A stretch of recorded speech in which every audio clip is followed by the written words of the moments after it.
Hello there, Cole, and hello, everyone.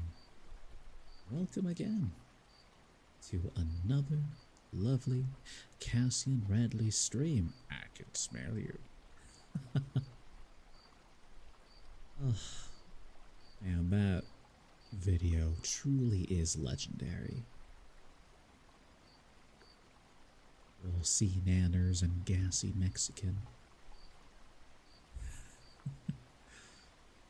Man, I did love back in the day being able to actually play the hidden source. It's a lot of fun.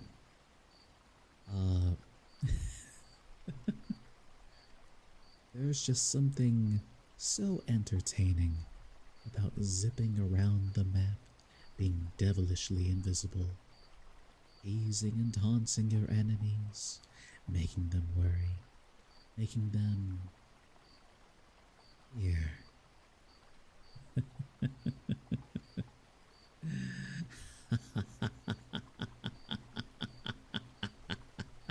Anyways, hi. Sometimes it's fun to be a murder hobo in-game. In-game.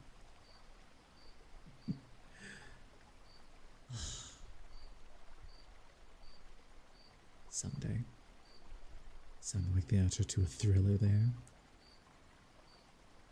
In a world. Anyways. Hi. How's everyone doing today? I would say I'm doing okay. Work's evil, but that's never not been the case.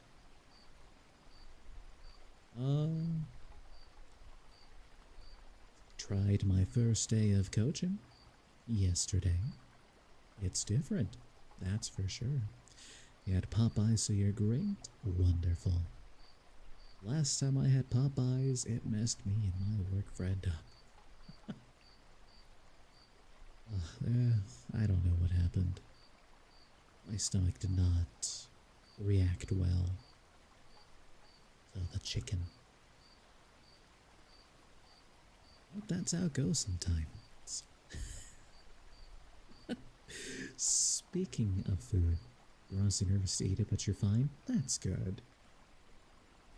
Speaking of food, though, earlier today, I was writing down the name of one of our clients, whose name is Wegener. So, you know, W-I-E-G-N-E-R. However, I was typing a bit too fast, and so I accidentally missed the G. So I start laughing to myself, thinking, man, of course I would end up accidentally typing that out, the worst typo you could do.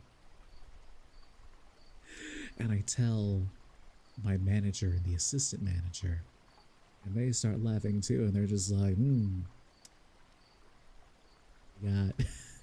got something stuck on the mind there, buddy?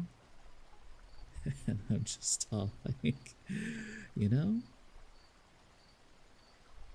chili cheese dogs do sound real good right now. The word was wiener instead of Wegener. So, you know, like a hot dog, wiener dog, that kind of thing. And so I'm like, you know, a chili dog does sound really good right now. And then the assistant manager stops laughing and just goes, wait, that actually sounds really good right now. Where's the nearest Wiener Schnitzel? I'm like, the Lord of Temptation strikes again. And so, after several hours of working hard, he did end up actually going to get a chili dog. He enjoyed it too. It hit the spot, according to him.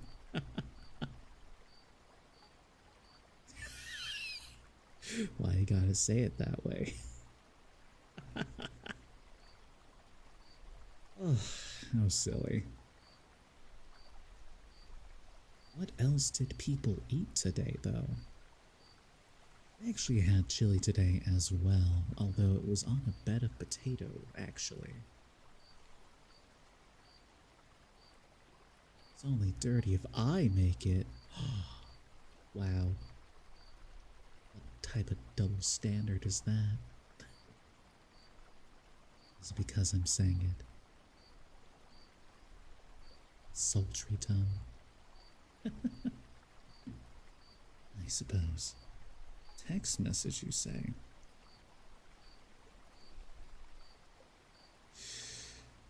And it turns out my order from Walmart was delayed.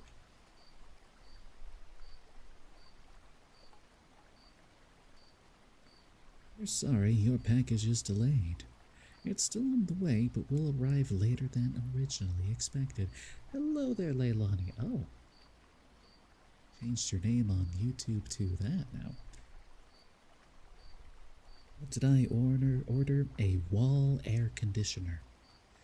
Because summer is coming, and even though the AC is on now, for my room it's not enough. I will burn to a crisp in here. My room is unfortunately an oven.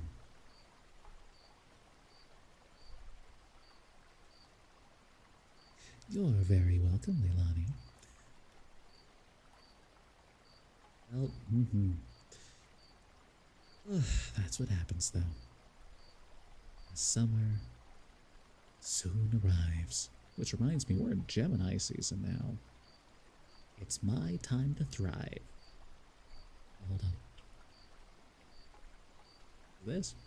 Nope, not that one. I don't remember my stars. That's the shoulder button. You thought I was a Pisces? I've never heard that one before. That's kind of funny.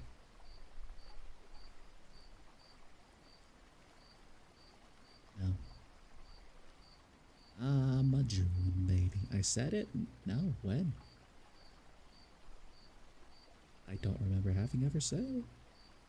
You're a Taurus? That's nice. Tauruses are always nice, solid, dependable people. Usually. There will always be exceptions to the rule. But generally, you know, people are nice and kind-hearted.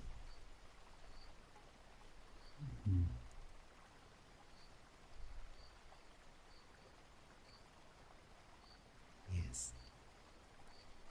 And suddenly things make more sense.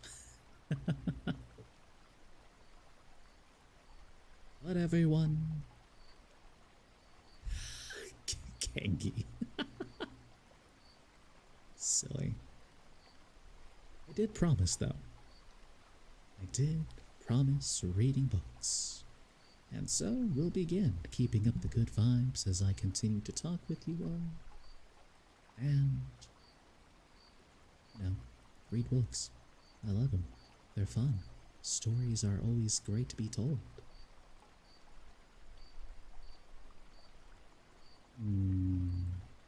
I could continue with the Queen of Sorcery, or I could go back to reading the Odyssey. We've got campfire cooking in another world with my absurd skill. I have Lord of the Rings over there. I have to grab it though. Campfire cooking, it's been a while. It sure has.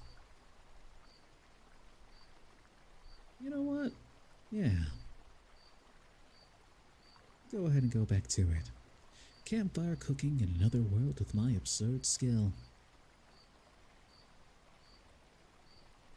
We're at the part when Mukoda and Fel first arrive at the town, and Mukoda wants to become both a merchant and an adventurer.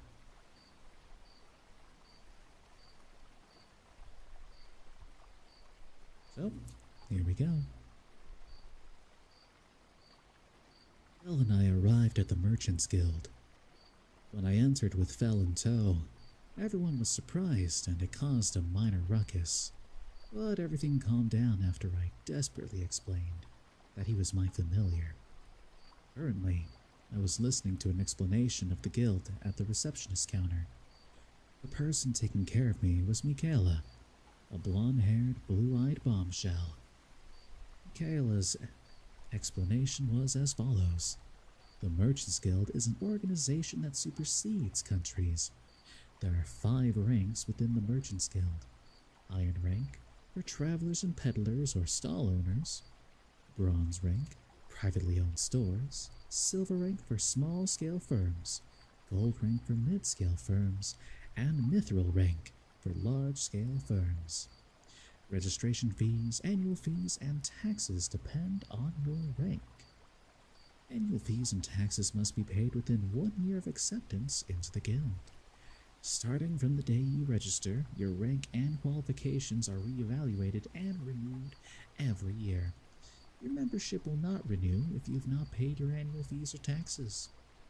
And the taxes you owe are paid to the country. The Merchants Guild takes responsibility for the delivery of this payment. In the case that you lose your guild card, the reissue fee depends on your rank. If you participate in illegal business practices, the Merchants Guild is allowed to expel you. It is possible to start from Iron rank and gradually work your way up. And to please consult the guild if you are troubled by anything, including cases of setting up a store, needing investment funds, or acquiring inventory. You picked this story. We're talking about taxes. Listen, capitalism. You gotta sell to make money. And then with money, we get to use online shopping. As expected of the Merchants Guild, I thought. Everything I want to know is explained to me kindly and carefully.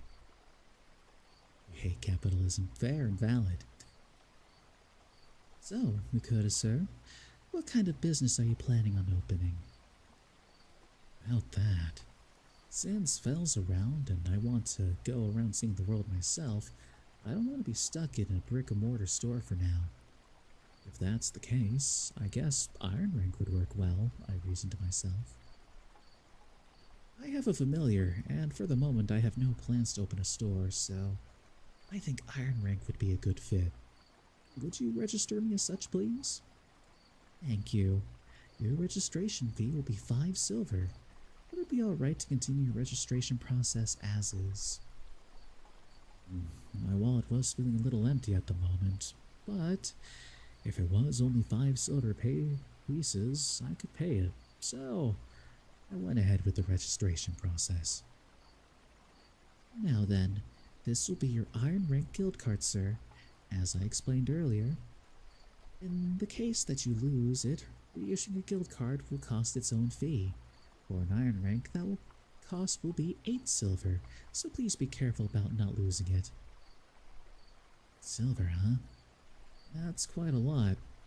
I'll have to be careful not to lose it. Oh, actually, there was something else I wanted to ask as well. Excuse me, does this guild buy goods wholesale? To tell you the truth, I've come across some things during my travels. Wholesale? It depends on the goods, but yes, we do buy. It depends, huh? As expected of a merchant's guild, they have a discerning eye. I was thinking of having them buy some salt and pepper off of me. Those probably wouldn't cause a problem. Okay then, I'll bring the goods I would like to sell to the guild tomorrow. You'll be waiting. Thank you for registering with our guild today. As I left the Merchants Guild that treated me politely and warmly behind, I realized that I had forgotten to ask about an inn where I could stay with a familiar. I hurried back to ask Michaela about it, and she recommended a place called Jumping Horse Inn. She gave detailed directions, so I headed there immediately with Vel.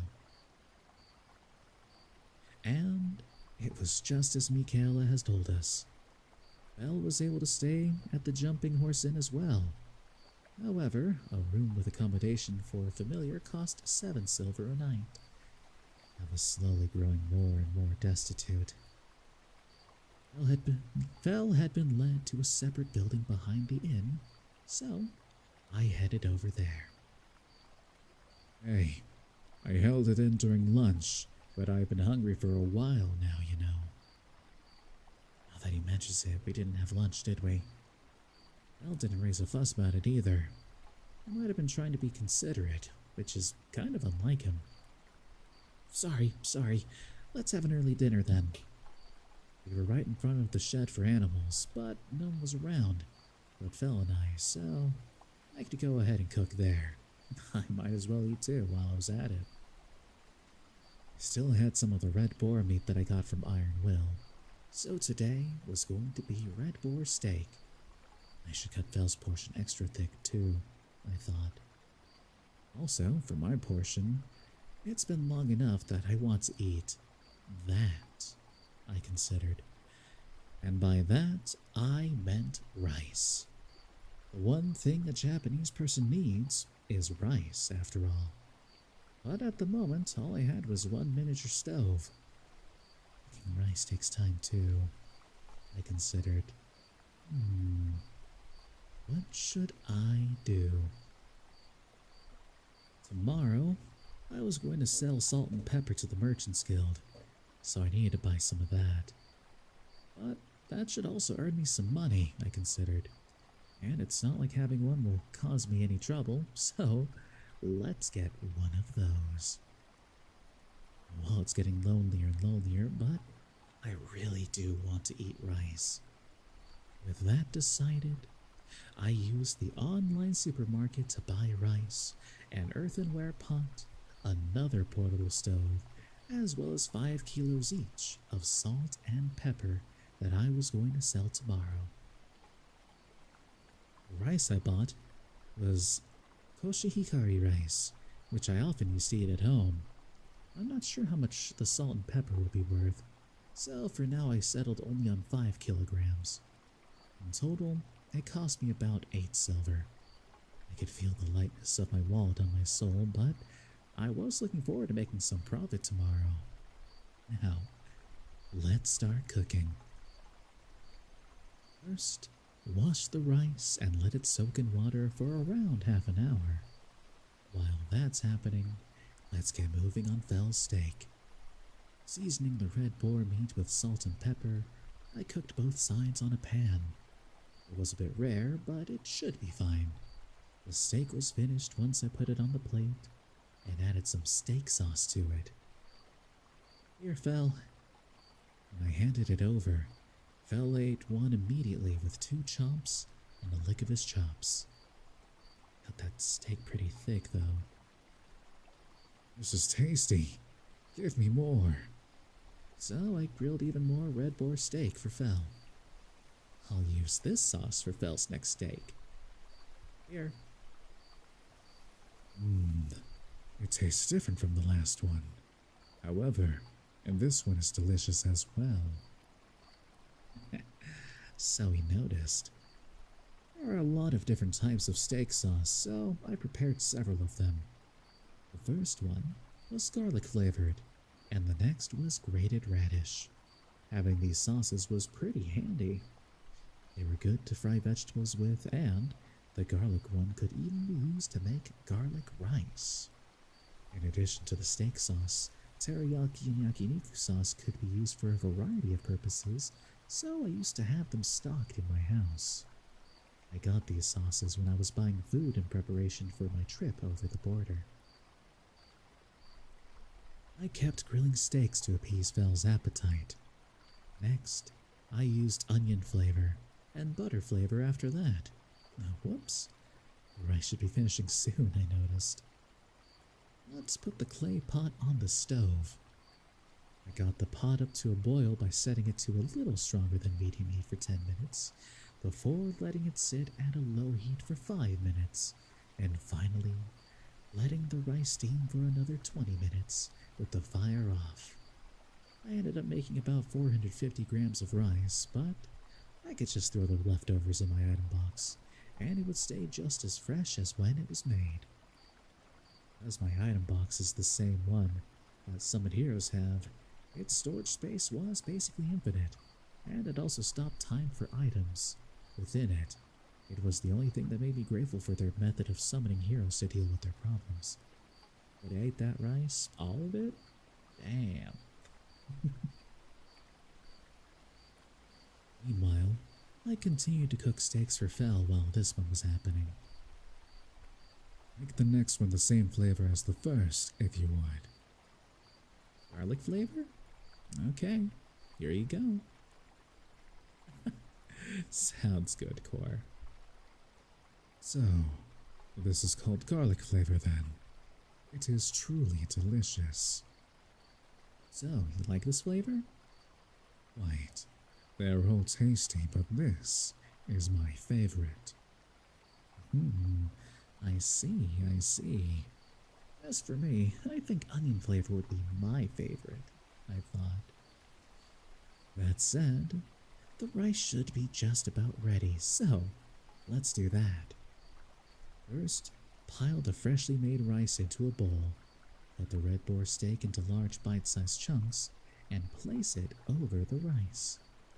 Over that, pour some onion-flavored steak sauce and it's done. A red boar steak bowl. Alright, let's try some. Deliciousness! This is great! Wow! Red boar steak is good, but so's the rice soaked in steak sauce. We Japanese really do need rice. Rice the best! That looks tasty. Give me some of that too. Huh? Hell wants some too? If I don't give him any here, it'll look like he'll make a big deal out of it. There's no other choice. Wait though, if I do that, the rest of the rice will go straight into Fel's belly. Oh man. The art is super cute.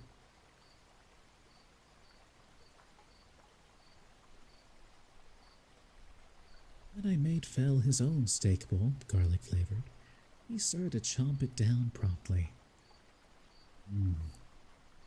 Show it? Okay, one moment. Let's see if we can't do a good old window capture.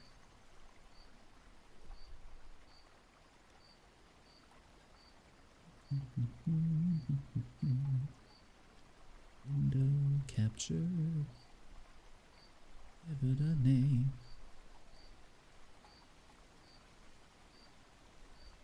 Selecting window to capture.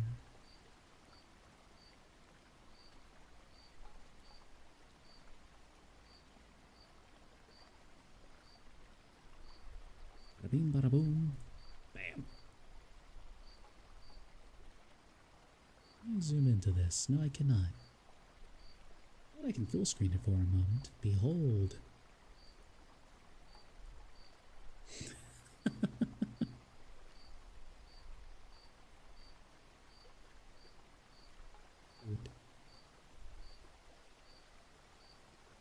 Just Fel looking down like, I want some.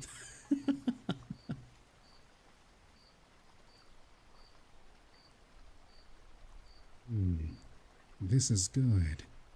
I had thought that grades were not something edible, but this is pretty good. Just a big puppy. A big hungry puppy with wind and lightning powers. And sharp teeth. And claws.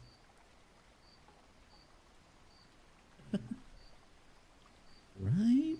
Rice really is the best. I don't exactly hate bread, I thought, but it just doesn't stir up the same appetite that rice does. Being able to eat rice like this, even though I'm in another world, is all thanks to my online supermarket, I thought thankfully. At first I was like, what the hell is this? But the online supermarket is just incredibly convenient. are so many animals that are just extremely friend-shaped, but highly dangerous. But, you know, if we avoided all the animals, we wouldn't have dogs now. We fed them, and they said, you know what? Yeah, we like these guys. And cats, well, cats just sort of came in and they said, hey, listen, we'll fight you every now and then, but we're cool. It's the domestication. Good partnership.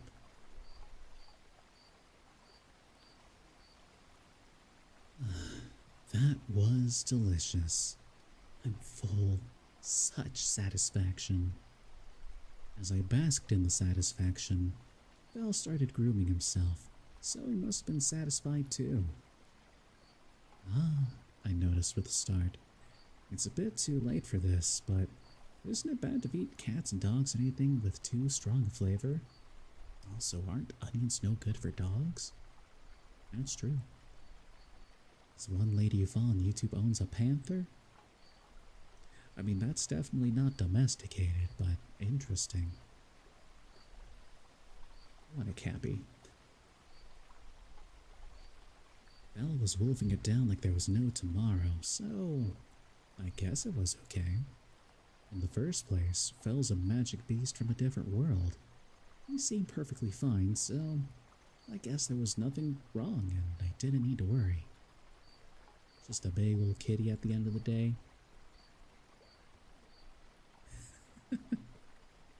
Oh, that's adorable. I mean, most things really like pets and scritches. It was like, oh, this is nice. Actually, you know, I could go for this.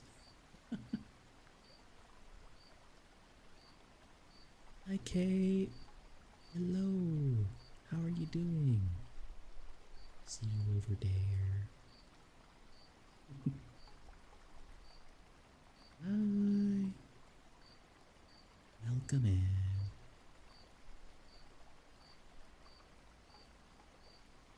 Alright, I have to get ready for tomorrow, so I'm gonna go back to my room. Understood. After I got back to my room, I started preparing the salt and pepper I would sell to the Merchant's Guild tomorrow. The salt I bought came in a paper bag, and the pepper in vinyl packs, 5 packs for 20 grams each. So there was no way I could just bring them into the guild as they were.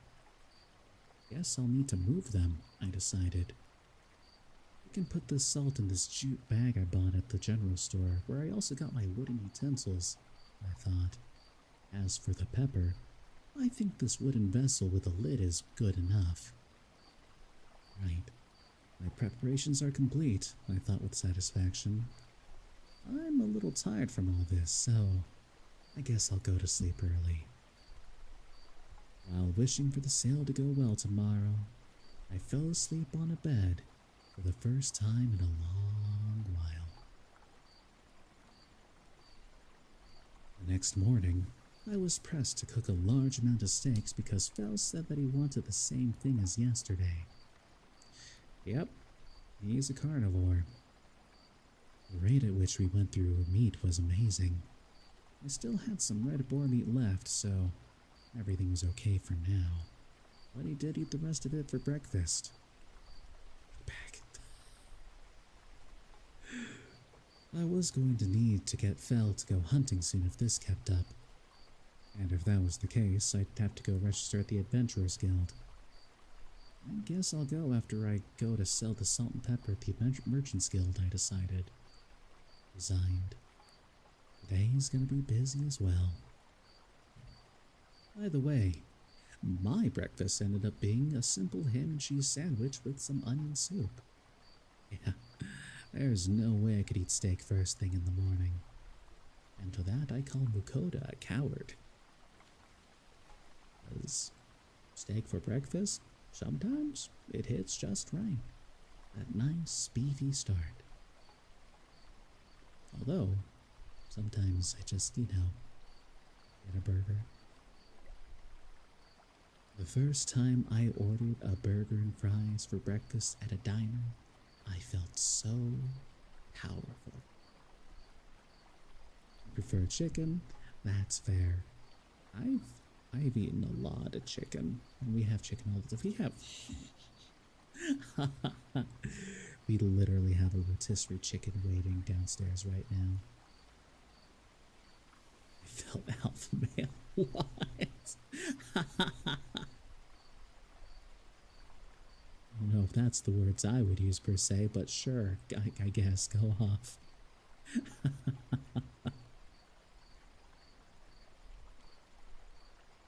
After that, I headed over to the Merchant's Guild just as planned. I took Phil along with me because we were going to visit the Adventurers Guild right afterward too. Am I eating chicken for dinner? I will be eating chicken for dinner. I will. Later. Michaela, who took care of me yesterday, was here today too. Good morning, Michaela. Good morning, Mukoda, sir. I've come to sell what I talked about yesterday. This is what I was talking about. Having said that, I took out the jute bag full of salt and the jar with the pepper in it from my item box. I'll take a look. This is... Excuse me for a little bit. Michaela took one look at the pepper and stood up. Huh? Maybe bringing pepper really was a bad move? They say that back in ancient times, pepper was worth its weight in gold, so maybe 100 grams was a bit much.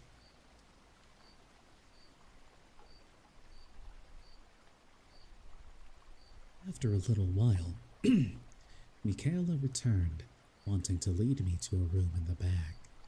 I told Fel to wait before following her. In the room, a man in his 50s with a good physique was already waiting for us. Please, take a seat. I am Robert, the guild master of this branch. Pleased to make your acquaintance. Oh man, so the guild master makes his appearance? Yeah, I shouldn't have brought out the pepper.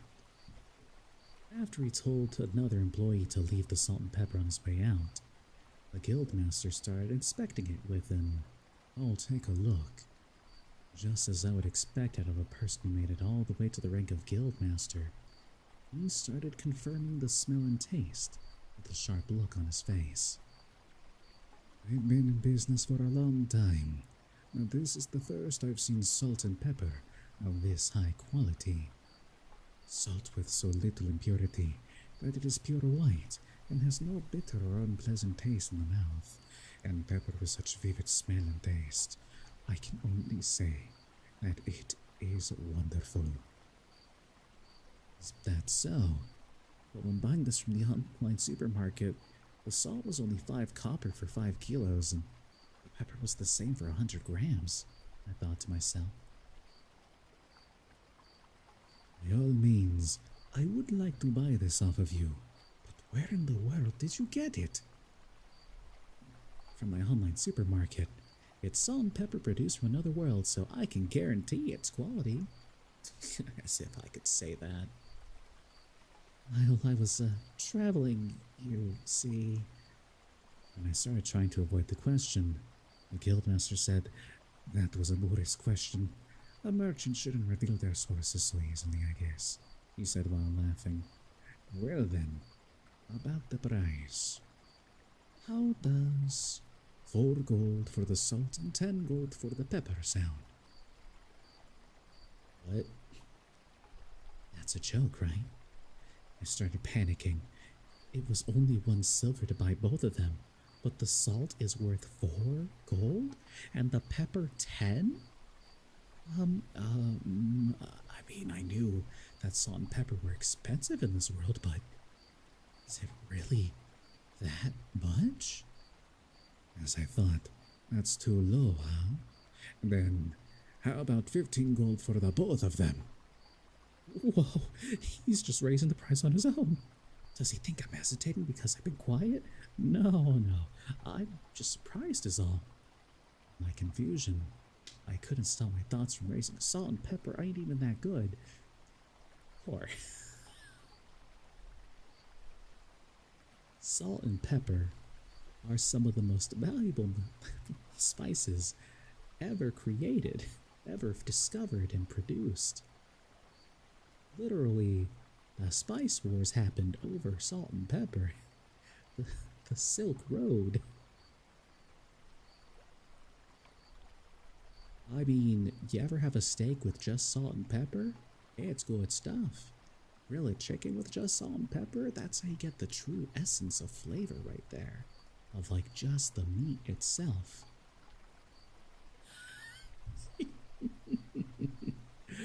Listen, I'm just stating its importance. And like, sure, salt and pepper might seem a little plain in our time and age, but like, you know, think of back in the day when people literally did not have salt and pepper. That was a luxury meant only for kings and royalty. We can only take it for granted because we got the production down so incredibly well.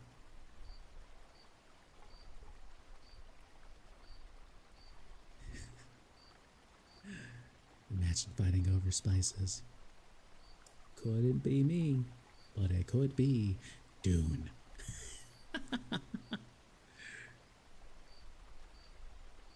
My confusion, I couldn't stop my thoughts from racing. Fine then, 17 gold for the both of them. I can't go any higher than that. I didn't know what kind of misunderstanding the guildmaster was operating under, but he raised the price even further. Yeah, that's fine. 17 gold in one go. Cost was only 1 silver, and I got 17 gold, I thought, amazed. I'm profiting hand over fist here, I realized. I'm the one that's asking to buy it, so it's not gonna work every time, though. If I start constantly bringing in salt and pepper like this, they really will start to wonder how I got it. I should probably limit this to once per guild branch, I decided. Even so, I was thankful to have attained a way to get money in a pinch. Accepting the 17 gold, I decided to pay the year's annual fee and tax right now. It's better to pay this type of fee when you can, I thought to myself. It'll be awful if I let the deadline approach and all of a sudden I don't have the money for it after all. Plain meat flavor you imagine tastes like dead carcass? No. I mean, several years ago, when I first started living on my own for a little while, I really had no idea how to cook. I could make eggs, I could prepare some rice, but really, I had no idea how to prepare meat. So I tried making a beef bowl. Tried making some carne asada. So I got some beef, grilled it up, chopped it into pieces, put it over rice, and you know, it was alright, but there was a distinct lack of flavor that the salt and pepper would have brought out. And when I told my mother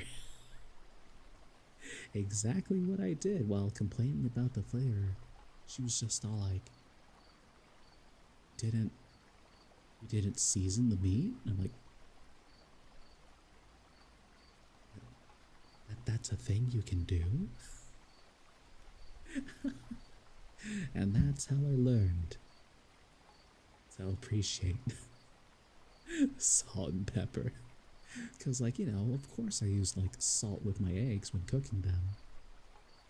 Even when she stopped. But I learned a valuable lesson that day.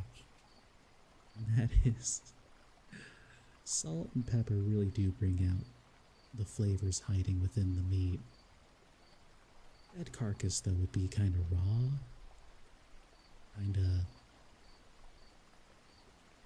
Kinda really gamey. If you think about it, not fun to think about. Anyways, back to the book.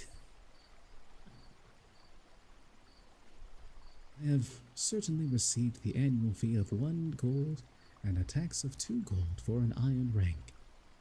Whew. This I'm good for 1 year. I put the 14 gold I still had left over after paying the annual fee and tax into my wallet. Added to what was already in my wallet, I now had 19 gold, 5 silver, and several iron and copper coins each. It seemed like I'd be okay for now. Well, I have an idea for it if I don't have enough, I thought. It'd be easier for other stores to trust me when I'm selling if I were to have a Merchant's Guild card. And I had my online supermarket, so I could have a wide variety of things I could sell. I was glad that I decided to join the Merchant's Guild. But alright, next I guess I'll go register at the Adventurers Guild. With my wallet comfortably thicker after selling the salt and pepper, I left the Merchant's Guild.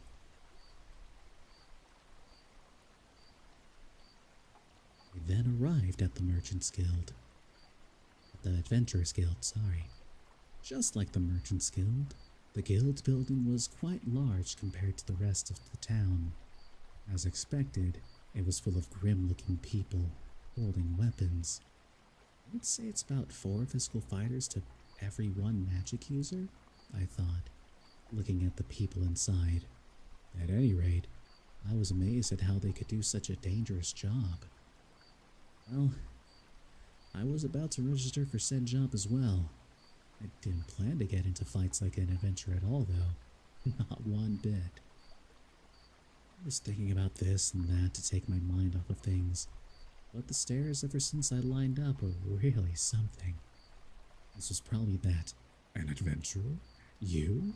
Don't make me laugh, cliche. But they probably couldn't try anything with Fel right next to me. I wasn't sure if they knew that Fel was a Fenrir, but it seemed that they instinctively understood that laying a hand on Fel would be dangerous. I was so glad Fel was there. I'd get messed with all day if it wasn't for him. Man, I just want to hurry up and run away from this place already. This line hurry up. After a while, it was finally my turn. I'd like to register. And please, fill out this form here. It's fine to leave spaces blank if you can't answer them.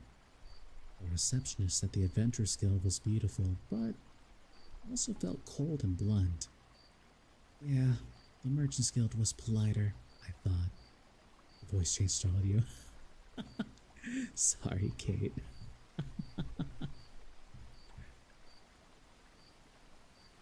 I'm not sure if it was thanks to the hero summoning too, but I could write this language just fine, so I filled out what I could. I only ended up filling out the essentials. Name, weapon. I didn't plan on using it much, but I should probably have one anyway, so I wrote down short sword. And the fact that I had a familiar. The registration fee will be 5 silver. Okay then, please strip some of your blood onto this card. After paying the fee of 5 silver, I was given a copper brown card and a needle. I did as I was told, and pricked the tip of my finger to drip some blood onto the card. The registration's complete. We'll start at the bottom, G rank.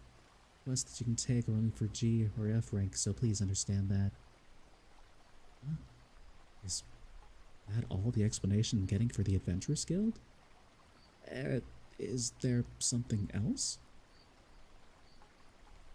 Isn't there more to explain? The receptionist made a clearly annoyed face that felt like she was saying, "What? You're actually going to ask that?" Oh, I'll ask. I'll ask the hell out of it. In these cases, if one doesn't properly ask about it first, it'll come back to haunt them.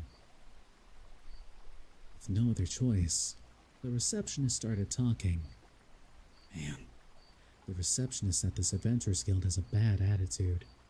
The difference between her and the receptionist at the Merchants Guild is like heaven and earth, I complained in my head. Michaela explained things kindly and carefully with a smile from beginning to end, you know?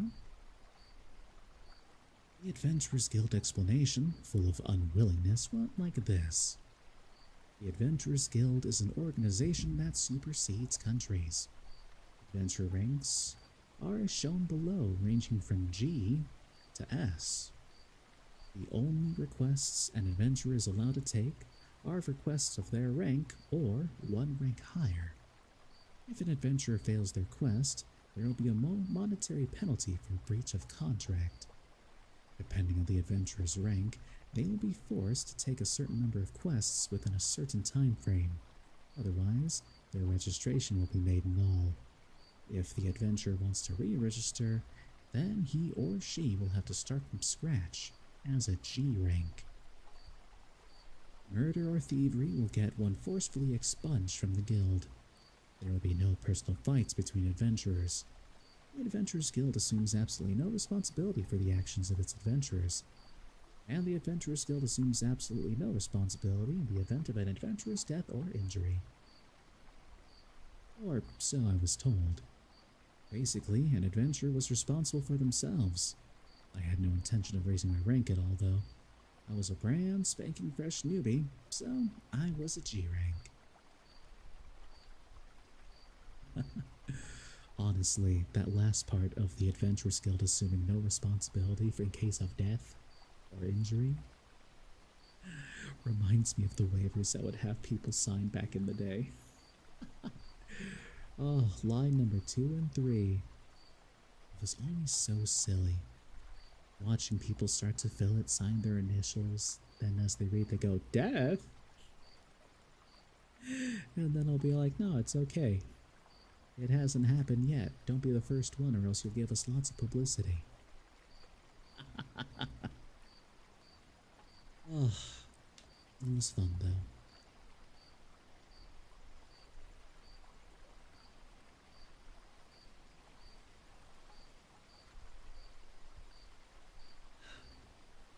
Water's so tasty, guys.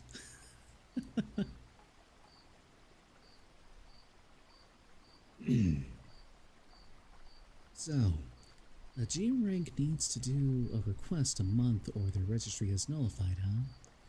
If that happens, then the registration fee I paid goes up in smoke. Thinking like that, it would be better to do a request while I'm here, shouldn't I? I need to get Fel to hunt some more anyway. It's refreshing? Getting away from the receptionist with a bad attitude for now, I headed over to take a peek at the quest board.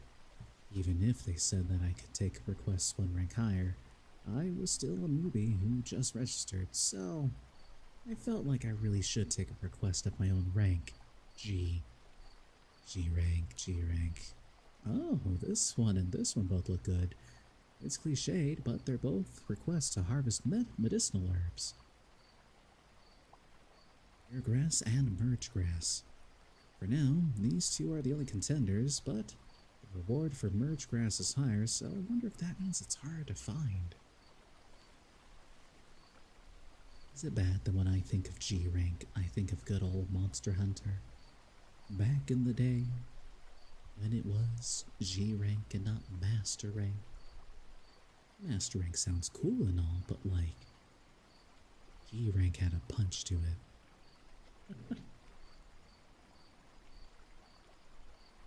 Just as the trope dictated, it seemed that in order to take the request, I had to physically take the notice off the board and bring it to the receptionist. But it also looked like that once someone took a request off the board, they had to accept it. If that's the case, I'll go for the Kiergrass. I took the notice for the Kiergrass and headed over to the counter. By the way, I made sure to go to a different section and a different receptionist than the one that gave me the explanation earlier. Her attitude was several notches better, but there was still a huge difference between here and the Merchants Guild. Think about the puzzle game you've been playing? Which game is that? I immediately left the guild after asking where the Kiergrass could be found. I was relieved that I got through that without being messed with thanks to Fel's presence. Here grass could be found on a grassy plain right outside the east gate. It was right outside the gate, so there wasn't much danger. I felt I should still go ahead and get that short sword. It's called Puzzle Revengers. Interesting. That's neat. I wrote down that I used a short sword when I registered at the Adventurers Guild anyway. I thought, so let's go buy one before I look for Kiergrass. Stop at Tokyo Revengers? Cool. Well, I'm gonna stop by the weapon shop for a bit. Even if you do not ready a weapon, I'm here, so it will be fine. What about when you're out hunting? I'm by myself, so it's just too careless to not have a weapon at all. There will be no problems if I just erect a barrier. Barrier? Were you able to use magic like that? Of course I can. Of course I can, he says, but this is the first time I'm hearing of it, though. Actually, I just noticed this, but I'd never appraised Fel before. It was a bit late, but I decided to do so now. The stats were so incredible, I was left speechless for a moment. Whether it's level or HP or MP or whatever, isn't he close to max stats? And his age is 1014, so I guess he wasn't lying when he said he had lived over 1,000 years. Does that mean he raised his level and stats near to max over 1,000 years? It's normally just a gluttonous snack hound, but I guess Fel is unexpectedly amazing. Well, I just now took a look at your status, but you're an amazing guy, aren't you? Why are you stating the obvious? Right, is that so? And I'm counting on you to put up a barrier after we leave the gate, man. Well, I'll still be getting a short sword as insurance, though. There were several weapon stores near the Adventurers Guild, so I eventually picked one and headed in. When I asked the owner for a sword easy enough for beginners to use, he gave me a short sword for 8 silver. Okay then, let's go pick some herbs. The request I had taken required me to leave the town, so I showed my Adventurers Guild card at the East Gate and was led outside. Leaving the East Gate, and walking steadily with Fel, we reached an incredibly spacious grassy plain in about 20 minutes. This is probably where the herbs grew. Now then, I'll be picking the herbs here, so you can go hunt some meat, Fel. Understood. I will be troubled if something happens to you, so I will take the liberty of putting up a barrier. Ah, right. Fel's barrier magic. Right. It is finished. With this barrier, you shall be fine even if you see a monster, as long as it is below a certain level. Oh, I thank thee, clap, clap, clap. Now then, I shall take my leave. Make sure you prepare lunch. Having said that, Fel gallantly dashed off into the forest. I was starting to respect him a little, but I see his gluttony is still in full effect. Alright then, I guess I'll start looking for the herbs, I thought to myself. Although, all I really need to do is just appraise everything I see. Appraisal, appraisal, appraisal, appraisal, appraisal, appraisal. It was all weeds. Appraisal, appraisal, appraisal. Here, grass. Ah, there it is. This cure grass looks a bit like this. Like thistle, doesn't it? I used a knife to cut off the cure grass from its root. The knife that I had bought a while back finally saw some use. I start again. Appraisal, appraisal, appraisal, appraisal, appraisal. Yeah, it really is all weeds, I thought.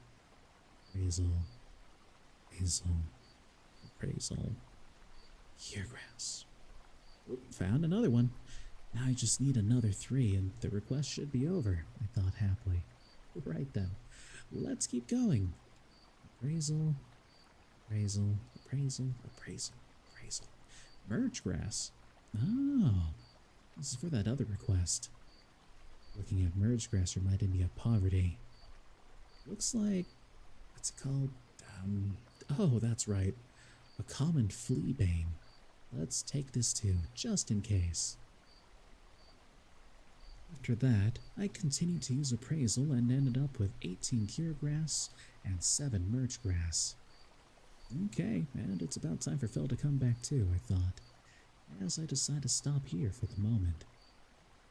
I started preparing Phil's meal. That being said, we currently did not have any meat, and if I tried to use my skill to buy meat, I would have no idea how much that would cost. So for now, I was just making something cheap.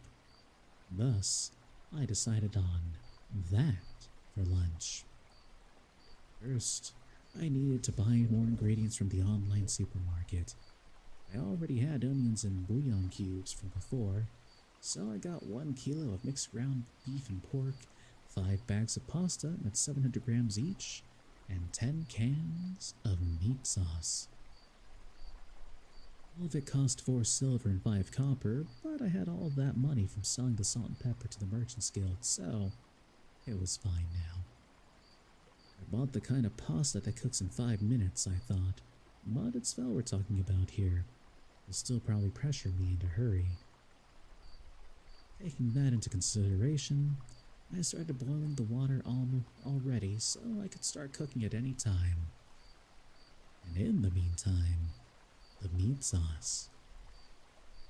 First, finely mince onions and cook them in a pan until they're transparent. Then throw in the ground meat.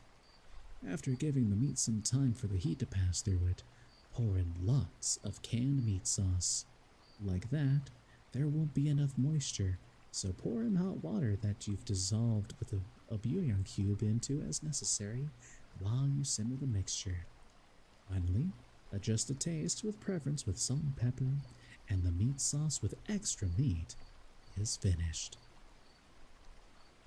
I'll return just as I finished with the meat sauce. He dropped his prey right in front of me with a thud. What a good smell.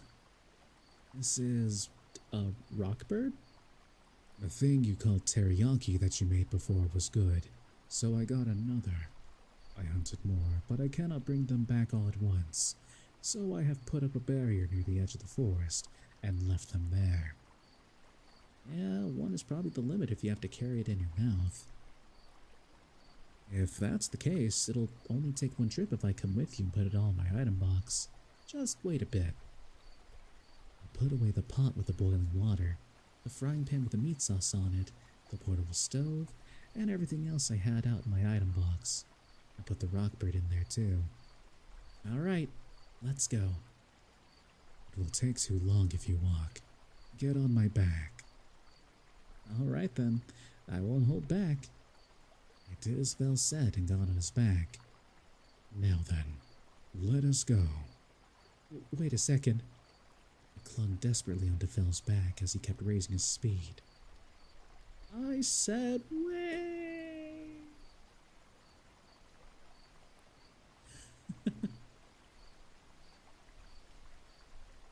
Hey, we've arrived. Oh, I thought I was gonna die. Fun fact.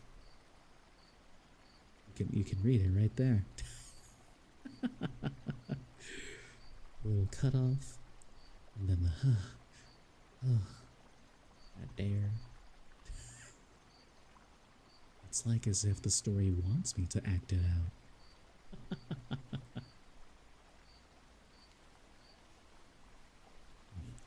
You are a coward to raise a fuss over just that much speed. That much, he says.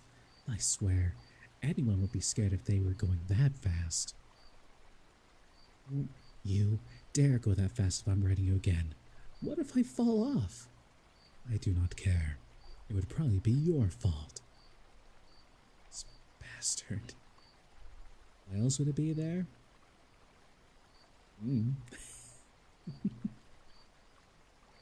Ah, I see. That's your response. I guess you don't need food then. If something happens to me, you won't ever get to eat cooking from another world again, after all. Growled, mulling it over. Let's hurry up and put away these monsters and then go back. The monsters that Fel hunted were piled up at the edge of the forest, like a mountain. When I appraised them, there were 5 orcs, a red boar, a giant dodo, and a black serpent. They say that snake tastes like chicken, so I get that, but are orcs edible? I asked Fel. It seemed like they were edible. Apparently, it was pretty normal for people to eat orcs back in town. Is that so? So they eat bipedal pigs. I had the online supermarket so I could cook for myself basically all the time, but it turned out to be the right decision. This otherworld cuisine is scary. From the monsters that Fel hunted away in my item box, I rode on Fel's back again, back to that grassy plain. This time Fel seemed to be a little considerate of me, so the ride ended up being fine somehow. Now then, let's have lunch. My stomach is empty. Hurry up. Wait a little bit, I have to cook the pasta. And the pasta would take 5 minutes to cook. It was a good decision to boil the water early. Finally, put the pasta on a plate and pile it high with meat sauce with extra meat, and lunch is served. I made sure to mix it extra well for Fel. Well, it's done. What's this? The biggest gap you've ever heard. Listen, Core, everything tastes like chicken. Unless it doesn't.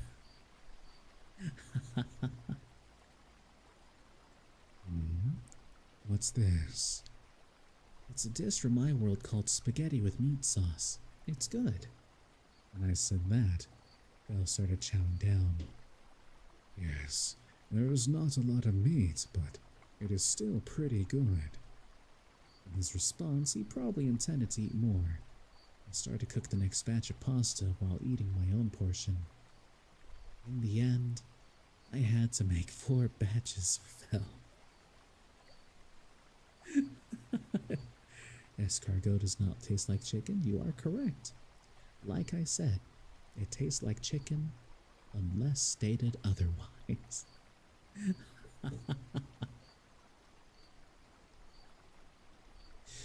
In the end, I had to make 4 batches for Fel. I also ate my own portion, so 700 grams times 4 makes for 2.8 kilos of pasta. We're done. Even so, Fel still said, "This is a good amount for a light lunch." He really does eat too much. I couldn't help but think. After he was finished, his mouth was sticky with the meat sauce, so I got a good laugh out of it. He hastily washed his face in water he conjured up, though. After lunch, Fel went back to hunting, and I continued to look for herbs. By the end of the day, I had picked up 40 cure grass and 20 merge grass. 5 of one of them makes a set for a request, so I harvested them with that in mind. Basil really was useful. I not only started recognizing what cure and merge grass looked like, but also got used to appraising things, so I ended up making more progress after lunch than before. Fel also ended up catching a lot of prey. He caught a 2nd red boar, 3 cockatrices, a giant deer, and a murder grizzly. Just from the name, a murder grizzly sounds really dangerous though. I pretended I didn't see it and put it into my item box. I returned to town on Fel's back. I got stared at by the gate guards because I was riding on him, but they didn't say anything, so I just kept on riding him through the gates. Well then, let's head over to the Adventurers Guild, I guess. Understood. And you know, I think I'm going to take a little bit of a break as we have hit that first hour mark. I will go ahead and stop campfire cooking in another world and pick that back up another time. For now though, now is a good time to get up, stretch a bit, perhaps use the bathroom, get something to drink. Make sure you hydrate and take care of yourselves, and I will be right back.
Yaboo.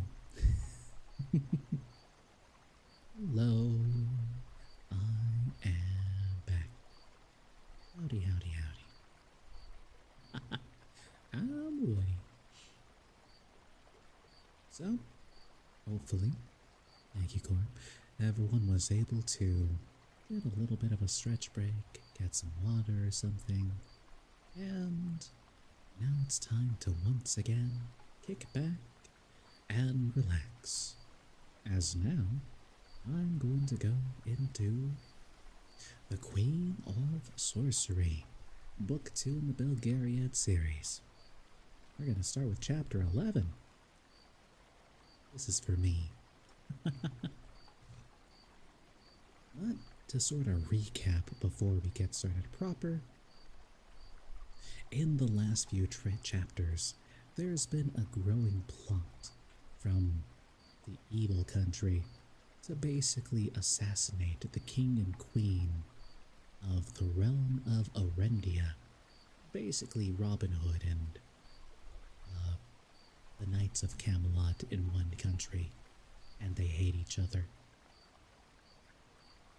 But in this last chapter, Garion, our protagonist, pretty much managed to unveil the plot of murder from the evil country in front of the advisor of that country. And so a big clash happened, and there was murder in the throne room. Now you're caught up. Hooray! So, here we go. Chapter 11. A moment of dreadful silence filled the throne room following the death of Nechak. Then, the two members of his bodyguard who were still on their feet threw their weapons down on the blood-splattered floor with a sudden clatter. Mandaralin raised his visor and turned towards the throne. "Sire," he said respectfully, "the treachery of Nechak stands proved by reason of this trial at arms." "Truly," the king agreed, "my only regret is that thine enthusiasm in pursuing this cause hath deprived us of the opportunity to probe more deeply into the full extent of Nechak's duplicity. I expect that the plots he hatched will dry up once word of what happened here gets around," Mr. Wolf observed. "Perhaps so," the king acknowledged. "I would have pursued the matter further, however. I would know if this villainy was Nechak's own, or if I must look beyond him to Tau or Ogus himself." He frowned thoughtfully, and shook his head as if to put dark speculations aside. "Erendia stands in thy debt, ancient Belgarath. This brave company of thine hath forestalled the renewal of a war best forgotten." He looked sadly at the blood-smeared floor and the bodies littering it. "My throne room hath become as a battlefield. The curse of Erendia extends even here." He sighed. "Have it cleansed." He ordered shortly and turned his head so that he would not have to watch the grim business of cleaning up. Hooray, Viscera cleanup! Nobles and ladies began to buzz as the dead were removed, and the polished stone floor was quickly mopped to remove the pools of sticky blood. "Good fight," Barak commented as he carefully wiped his axe blade. "I'm in thy debt, Lord Barak," Mandaron said gravely. "Thine aid was fortuitous." Barak shrugged. "It seemed appropriate." Edhar rejoined them, his expression one of grim satisfaction. "You did a nice job on the check," Barak complimented him. "I've had a lot of practice," Edhar answered. "Virgos always seem to make that simple mistake when they get into a fight. I think there's a gap in their training somewhere." "Well, that's a shame, isn't it?" Barak suggested with a vast insincerity. Arian moved away from them. Although he knew it was irrational, he nevertheless felt a keen sense of personal responsibility for the carnage he had just witnessed. The blood and violent death had come about as a result of his words. Had he not spoken, men who were now dead would still be alive. No matter how justified, how necessary his speaking out had been, he still suffered from the pangs of guilt. He did not at the moment trust himself to speak with his friends. More than anything, he wished that he could talk with Aunt Pole, but she had not yet returned to the throne room, and so he was left to wrestle alone with his wounded conscience. Reached one of the embrasures formed by the buttresses along the south wall of the throne room, and stood alone in somber reflection, until a girl, perhaps 2 years older than he, glided across the floor toward him, her stiff, crimson brocade gown rustling. The girl's hair was dark, even black, and her skin was creamy. Her bodice was cut quite low, and Garion found some difficulty in finding a safe place for his eyes as she bore down on him. "I would add my thanks to the thanks of all of Erendia, Lord Garion," she breathed at him. Her voice was vibrant with all kinds of emotions, none of which Garion understood. "My timely revelation of the Murgos plotting hath in truth saved the life of our sovereign." Garion felt a certain warmth at that. "I didn't do all that much, my lady," he replied with somewhat insincere attempt at modesty. My friends did all the fighting. But it was thy brave denunciation which uncovered the foul plot, she persisted, and virgins will sing of the nobility with which thou protected the identity of thy nameless and misguided friend. Virgin was not a word with which Garion was prepared to deal. He blushed and floundered helplessly. Art thou in truth, noble Garion, the grandson of Eternal Belgarath?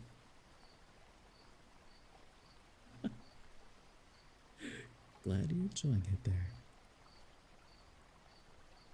The relationship is a bit more distant. We simplify it for the sake of convenience. But thou art in his direct line, she persisted, her violet eyes glowing. He tells me I am. Is the Lady Polgara perchance thy mother? My aunt. A close kinship nonetheless, she approved warmly, her hand coming to rest lightly on his wrist. Thy blood, Lord Garion, is the noblest in the world. Tell me, art thou perchance as yet unbetrothed? Garion blinked at her, his ears growing suddenly redder. Ah, Garion, Mandarellin boomed in his hearty voice, striding into the awkward moment. I had been seeking thee. Wilt thou excuse us, Countess?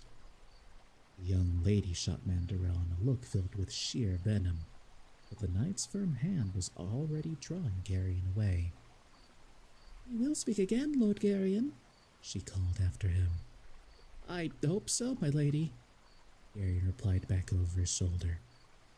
Then he and Mandarellin merged with the crowd of courtiers near the center of the throne room. I wanted to thank you, Mandarellin, Garion said finally, struggling with it a little. What, lad? You knew who I was protecting when I told the king about Nachak, didn't you? Naturally, the knights replied in a rather offhand way. You could have told the king. Actually, it was your duty to tell him, wasn't it? Thou hadst given thy pledge. You hadn't, though. Thou art my companion, lad, and thy pledge is as binding upon me as it is upon thee. Didst thou not know that?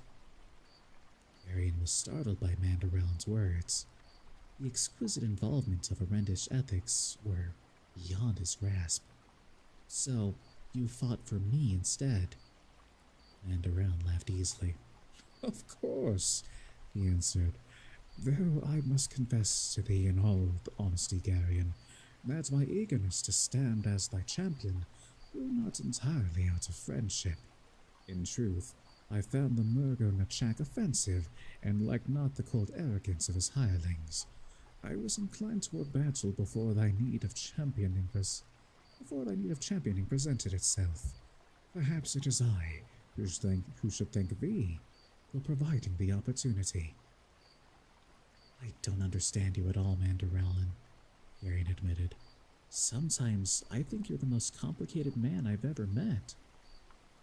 I? Mandarellin seemed amazed. I am the simplest of men. He looked around then and leaned slightly toward Garion.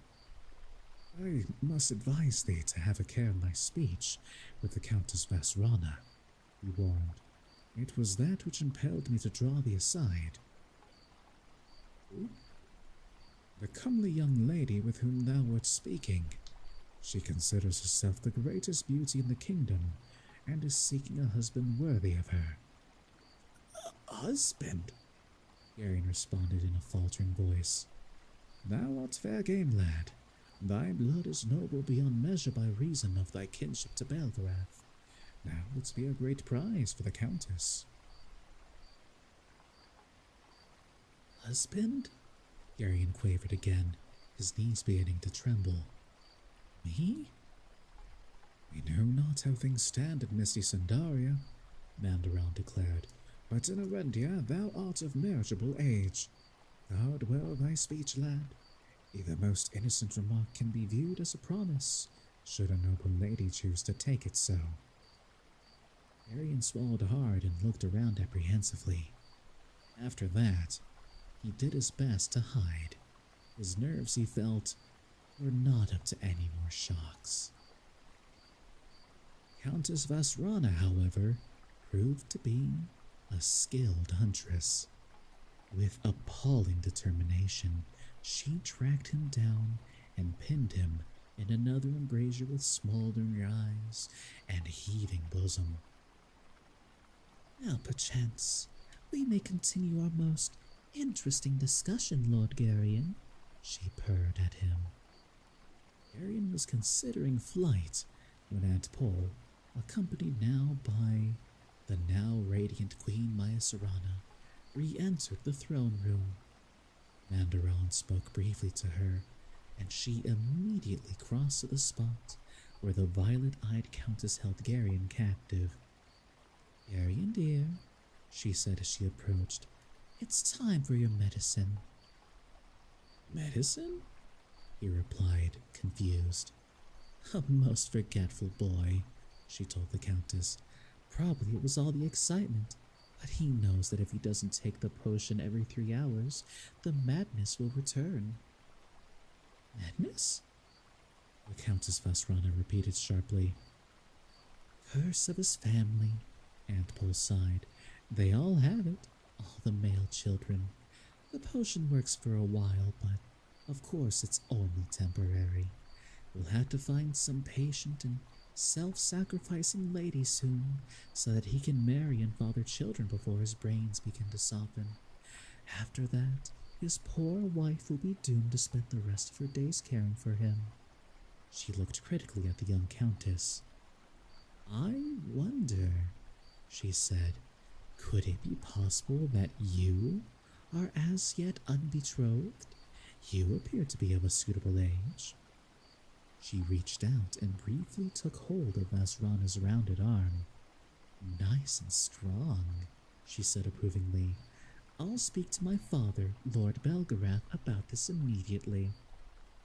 The Countess began to back away, her eyes wide. Come back, Aunt Pole told her. His fits won't start for several minutes yet. The girl fled.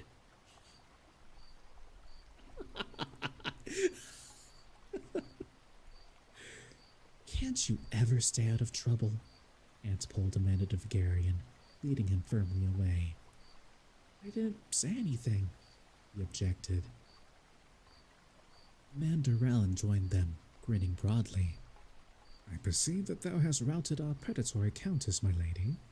I should have thought she would have proven more persistent. I gave her something to worry about.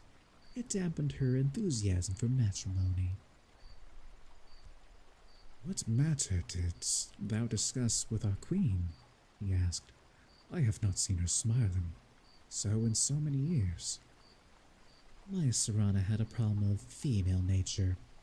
I don't think you'd understand. Inability to carry a child to term? Don't Arens have anything better to do than gossip about things that don't concern them?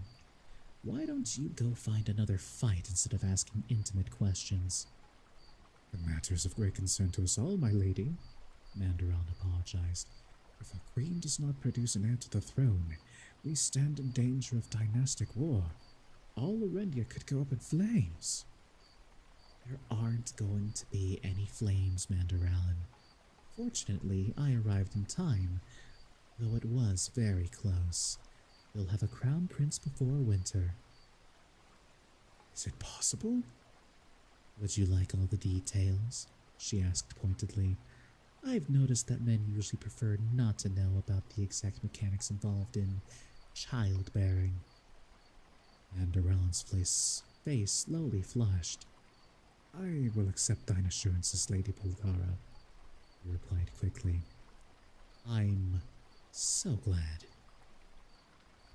I must inform the king, he declared. You must mind your own business, Sir Mandaralin. The queen will tell Carl Dullen what he needs to know. Why don't you go clean off your armor? You look as if you walked through a slaughterhouse. He bowed, still blushing, and moved away. Men, she said to his retreating back. Then she turned back to Garion. I hear that you have been busy. I had to warn the king, he replied. You seem to have an absolute genius for getting mixed up in this sort of thing. Why didn't you tell me, or your grandfather? I promised I wouldn't say anything. Arian, she said firmly, under our present circumstances, secrets are very dangerous. You knew that what Leldoran told you was important, didn't you? I didn't say it was Leldoran. She gave him a withering look. Arian, dear, she told him bluntly, don't ever make the mistake of thinking that I'm stupid. I didn't, he floundered. I wasn't, I am Paul. I gave them my word that I wouldn't tell anybody. She sighed. We've got to get you out of Arendia, she declared. The place seems to be affecting your good sense. The next time you feel the urge to make one of these startling public announcements, talk it over with me first, all right? Yes, ma'am, he mumbled, embarrassed. Oh, Garion, what am I ever going to do with you? Then she laughed fondly and put her arm about his shoulder, and everything was all right again. The evening passed uneventfully after that.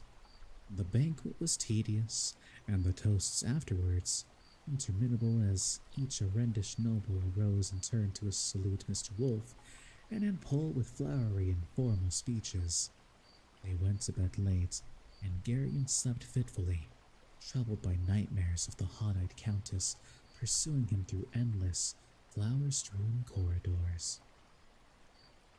They were up early the next morning, and after breakfast, Aunt Pole and Mr. Wolf spoke privately with the king and queen again. Garion, still nervous about his encounter with the Countess Valsrana, stayed close to Manderellen. The Membrate Knight seemed best equipped to help him avoid any more such adventures. They waited in an antechamber to the throne room, and Manderellen, in his blue surcoat, explained at length an intricate tapestry which covered one entire wall. About mid-morning, Sir Anderig, the dark-haired knight Mr. Wolf had ordered to spend his days caring for the tree in the plaza, came looking for Manderellen. Sir Knight, he said respectfully, the Baron of Vtuber hath arrived from the north accompanied by his lady. They have asked after thee, and besought me that I should seek thee out for them. Thou art most kind, Sir Anderig, Manderellen replied, rising quickly from the bench where he had been sitting. Thy courtesy becomes thee greatly. Anderig sighed. Alas, that it was not always so.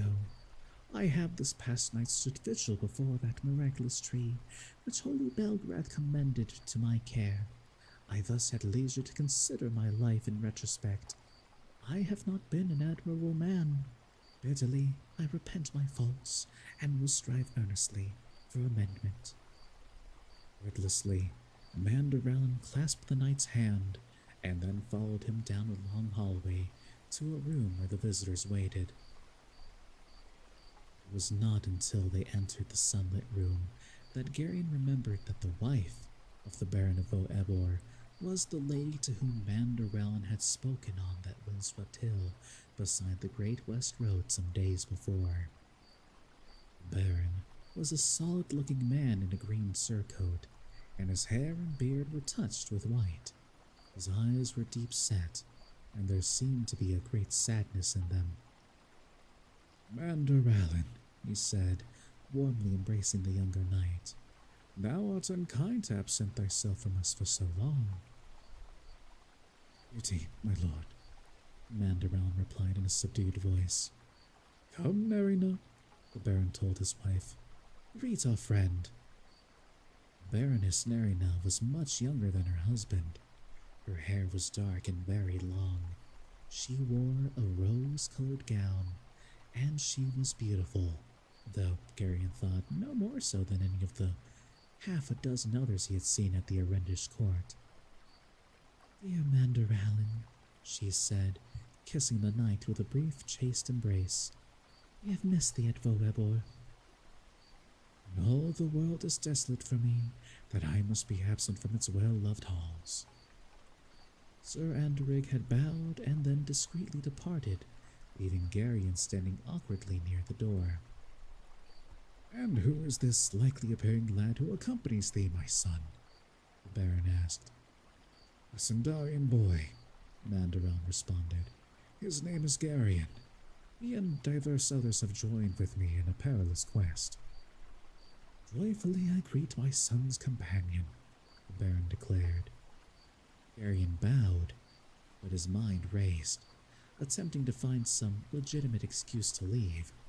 The situation was terribly embarrassing, and he did not want to stay. I must wait upon the king, the Baron announced. Custom and courtesy demand that I present myself to him as soon as possible upon my arrival at his court. Wilt thou, Mandarellum, remain here with my baroness until I return? I will, my lord. I'll take you to where the king is meeting with my aunt and grandfather, sir, Garion offered quickly. Nay, lad, the Baron demurred. Thou too must remain, though I have no cause for anxiety, knowing full well the fidelity of my wife and my dearest friend. Idle tongues would make scandal were they left together unattended. Prudent folk leave no possible foundation for false rumor and vile innuendo.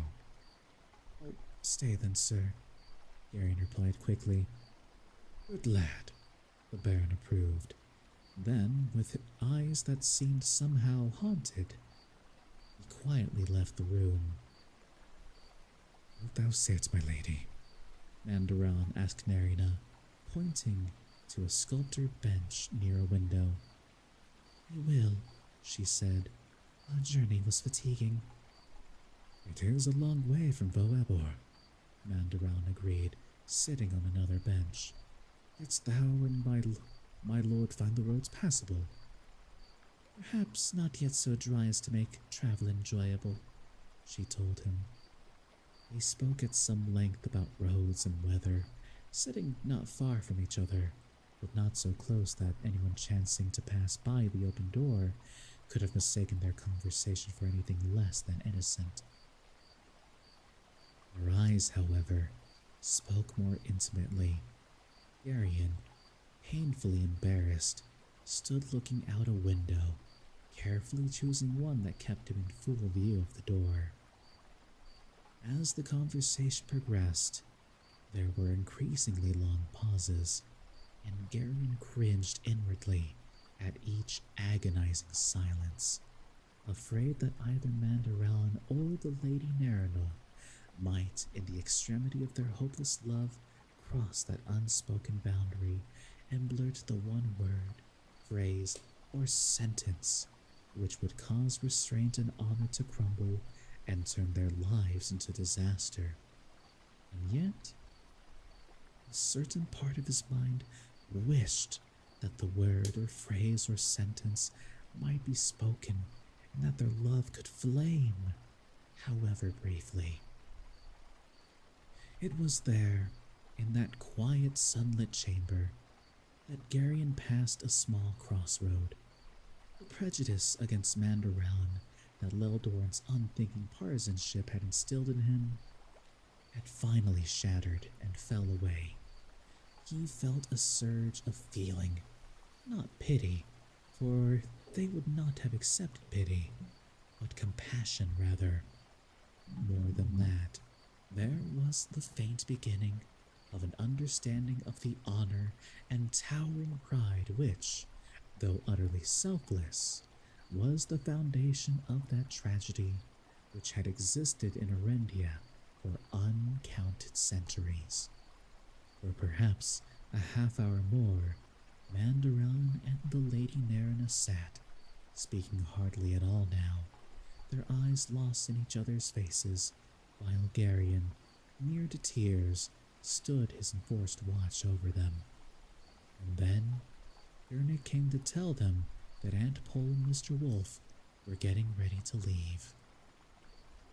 And that is the end of chapter 11 and also part 1 of book 2, Queen of Sorcery of the Belgariad series. And now we go to Tolnedra. I hope you all like money.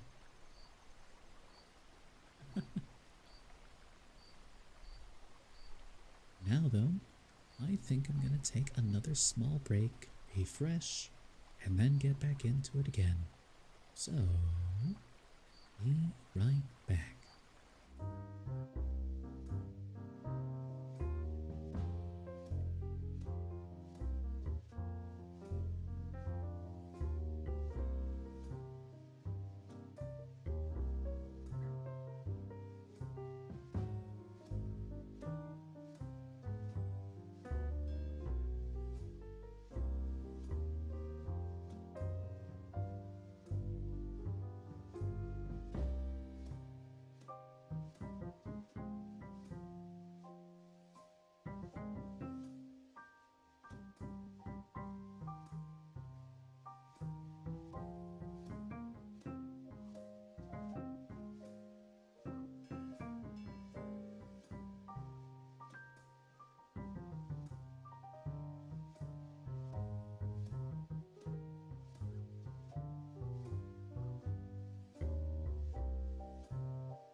Hello! I'm back. Howdy, howdy, howdy. Just a small stretch break there.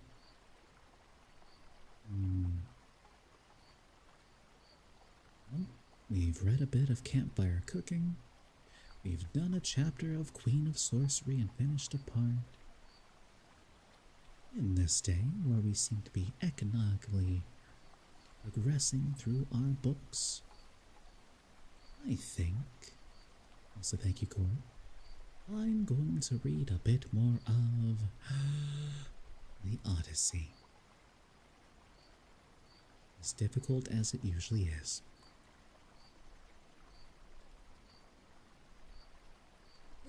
Alright, here we go. Even though I'm doing old man voice, here we go. That's right.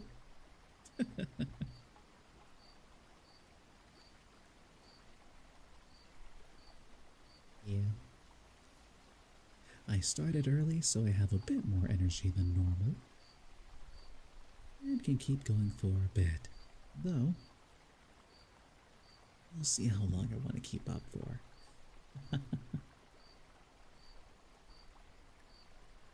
This is just time to help you all relax, you know that.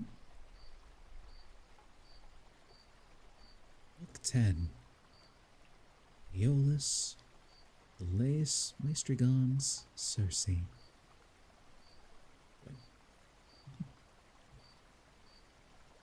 And thence we went on to the Aeolian island, where lives Aeolus, son of Hippotas, dear to the immortal gods.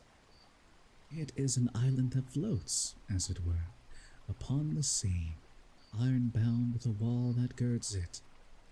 Now, Aeolus had 6 daughters and 6 lusty sons, so he made the sons marry the daughters, and they all lived with their dear father and mother, feasting and enjoying every conceivable kind of luxury.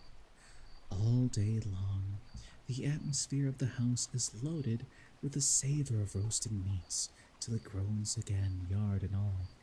But by night, they sleep in their well-made bedsteads, each with his own wife between the blankets. These were the people among whom we had now come. Aeolus entertained me for a whole month, asking me questions all the time about Troy, the Argive fleet, and the return of the Achaeans. I told him exactly how everything had happened, and when I said I must go, and asked him to further me on my way, he made no sort of difficulty, but set about doing so at once. Moreover, he flayed me a prime ox hide to hold the ways of the rolling winds, which he shut up in a hide as in a sack, for Jove had made him captain over the winds, and he could stir or still each one of them according to his own pleasure. He put the sack in the ship and bound the mouth so tightly with a silver thread that not even a breath of a side wind could blow from any quarter. The west wind was fair for us, did he alone blow as it chose, but it all came to nothing, for we were lost through our own folly. 9 days and 9 nights did we sail, and on the 10th day our native land showed on the horizon. We got so close in that we could see the stubble fires burning, and I, being then dead beat, fell into a light sleep, for I had never let the rudder out of my own hands, that we might get home faster. On this, the men fell to talking among themselves, and said I was bringing back gold and silver in the sack that Aeolus had given me. Bless my heart, but one turned to his neighbor, saying, how this man gets honored, and makes friends to whatever city or country he may go. See what fine prizes he is taking home from Troy, while we, who have traveled just as far as he has, come back with hands as empty as we set out with. And now Aeolus has given him ever so much more. Quick, let us see what it all is, how much gold and silver there is in the sack he gave him. Thus they talked, and evil counsels prevailed.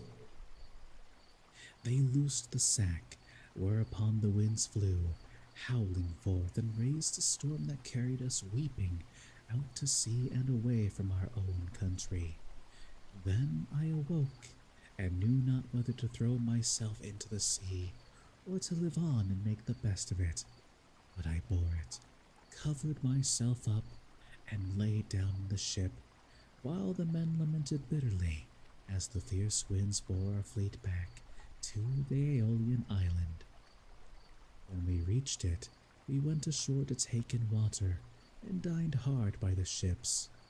Immediately after dinner, I took a herald and one of my men, and went straight towards the house of Aeolus, where I found him feasting with his wife and family. So we sat down as suppliants upon the threshold. They were astounded when they saw us and said, Ulysses, what brings you here? What god has been ill-treating you?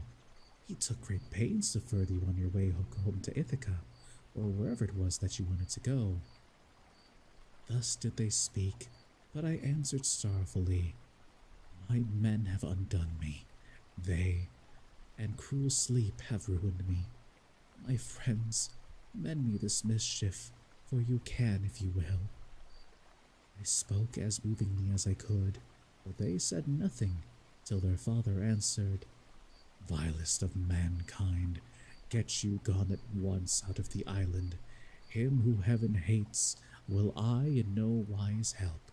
Be off, for you come here as one abhorred by heaven. And with those words he sent me sorrowing from his door. Thence we sailed sadly on, till the men were worn out with long and fruitless rowing, for there was no longer any wind to help them. 6 days, night and day did we toil, and on the 7th day we reached the rocky stronghold of Lammas, Telepilus, the city of the Laestrygonians, where the shepherd who is driving his sheep and goats to be milked salutes him who is driving out his flock to feed, and this last answers in salute. In that country, a man who could do without sleep might earn double wages, one as a herdsman of cattle, and another as a shepherd, for they work as much the same by night as they do by day. When we reached the harbor, we found it landlocked under steep cliffs, with a narrow entrance between the two headlands. My captains took all their ships inside, and made them fast close to one another, for there was never so much as a breath of wind inside, but it was always dead calm. I kept my own ship outside, and moored it to a rock at the very end of the point. Then I climbed high rock to reconnoiter, but could see no sign neither of man nor cattle, only some smoke rising from the ground. So I sent 2 of my company with an attendant to find out what sort of people the inhabitants were. The men, when they got on shore, followed a level road by which the people draw their firewood from the mountains into the town, till presently they met a young woman who had come outside to fetch water, and who was daughter to the Laestrygonian named Antiphates.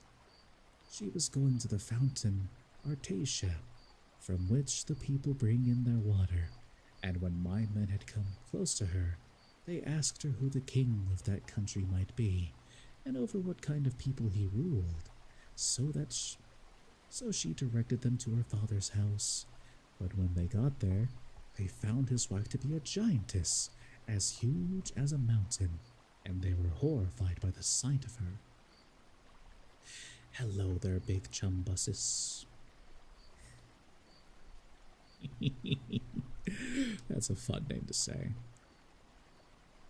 Greetings there, chum. Welcome in. She had once called her husband Antiphates from the place of assembly, no, and forthwith he set about killing my men. He snatched up one of them, and began to make his dinner off him then and there, whereon the other 2 ran back to the ships as fast as they could. But Antiphates raised a hue and cry after them, and thousands of sturdy Laestrygonians sprang up from every quarter, ogres, not men. That escalated quickly. A giant woman. Hi, Mochi. It's pretty funny. Whenever there is a giant woman, I always think back to that song in Steven Universe. A giant woman. Hi. They threw vast rocks at us from the cliffs, as though they had been mere stones, and I heard the horrid sounds of the ships crunching up against one another, and the death cries of my men as the Laestrygonians speared them like fishes and took them home to eat them. While they were thus killing my men within the harbor, I drew my sword, cut the cable of my own ship, and told my men to row with all their might, if they too would not fare like the rest. So they laid out for their lives, and we were thankful enough when we got into open water, out of reach of the rocks they hurled at us. And for the others, there was not one of them left. We had a weird on and off things with giants, so you panic when you hear giantess. That's very fair. It is very fair.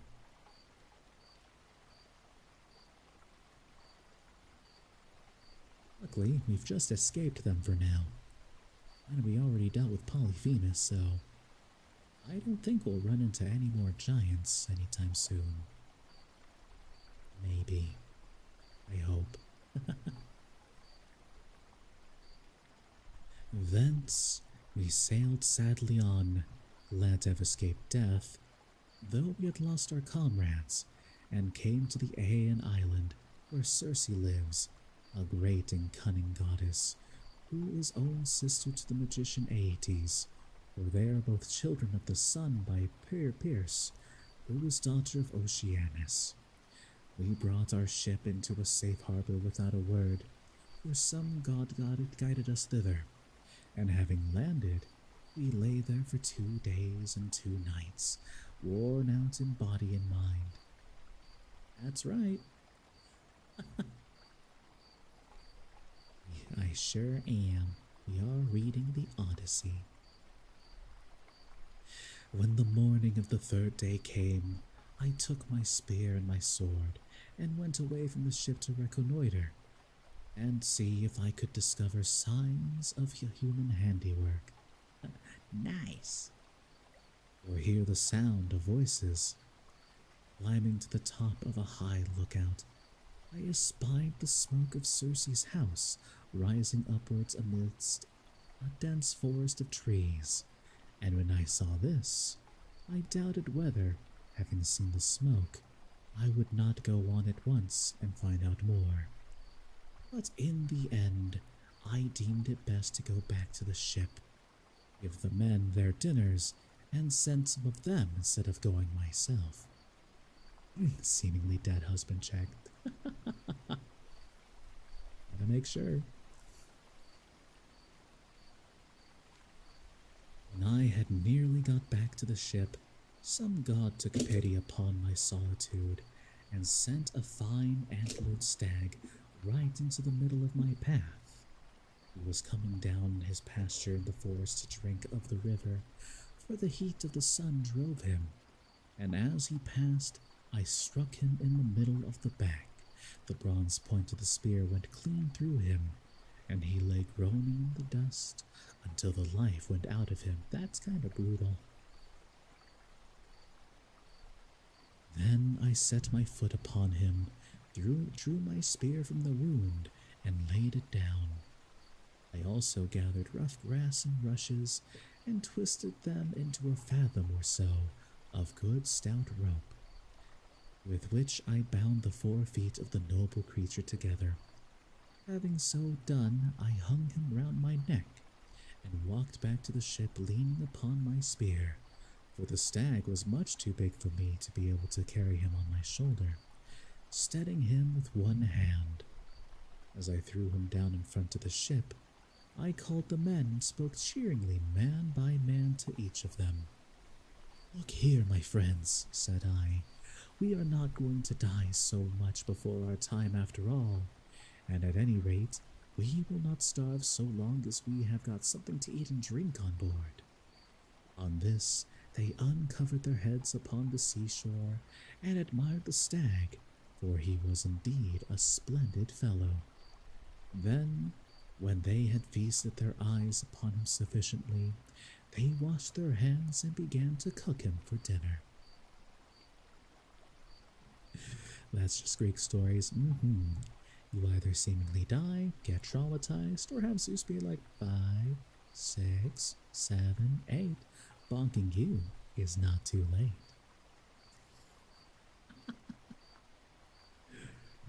Oh, true. Too true. Thus, through the livelong day, to the going down of the sun, we stayed there eating and drinking our fill. But when the sun went down and it came on dark, we camped upon the seashore. When the child of morning, rosy-fingered dawn appeared, I called a council and said, "My friends, we are in very great difficulties. Listen therefore to me. We have no idea where the sun either sets or rises." Hi, Athena. Oh, it's still Soleil? Dang, what a name change. Really cool, though. and fitting for today. We have no idea where the sun either sets or rises, so that we do not even know east from west. I see no way out of it. Nevertheless, we must try and find one. We are certainly on an island, for I went as high as I could this morning and saw the sea reaching all round it to the horizon.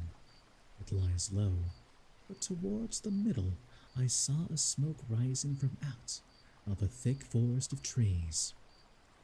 Their hearts sank as they heard me, for they remembered how they had been treated by the Laestrygonian Antiphates and by the savage ogre Polyphemus. They wept bitterly in their dismay, but there was nothing to be got by crying, so I divided them into 2 companies and set a captain over each. I gave one company to Eurylochus, while I took command of the other myself. Then we cast lots in a helmet, and the lot fell upon Eurylochus, so he set out with his 22 men, and they wept, and also did we, who were left behind. When they reached Circe's house, they found it built of cut stones, on a site that could be seen from far in the middle of the forest. There were wild mountain wolves and lions prowling all round it, poor bewitched creatures whom she had tamed by her enchantments and drugged into subjection. They did not attack my men, but wagged their great tails, fawned upon them, and rubbed their noses lovingly against them. As hounds crowd around their masters when they see him coming from dinner, for they know he will bring them something, even so did these wolves and lions with their great claws fawn upon my men. But the men were terribly frightened at seeing such strange creatures. If Circe changed me into an animal, what would it be? I would hope for a capybara. Let me be chill. Let me be cool. Let me become Coconut Dog.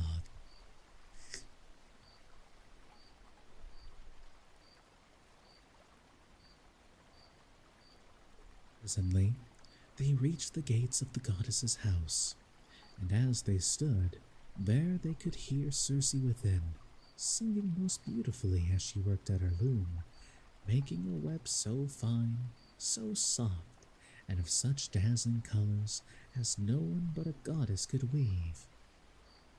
Yeah, I mean, are they basically just giant rodents?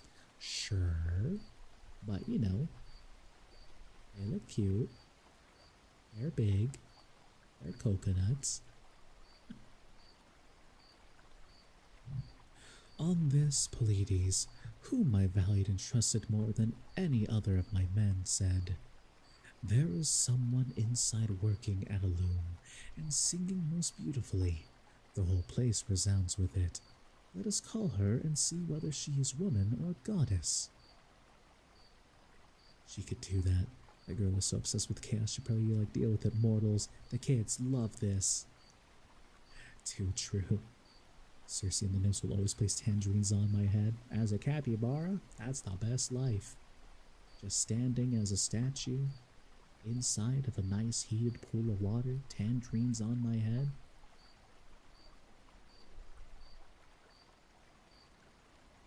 I need to watch videos like that now. Just relax with the cappies in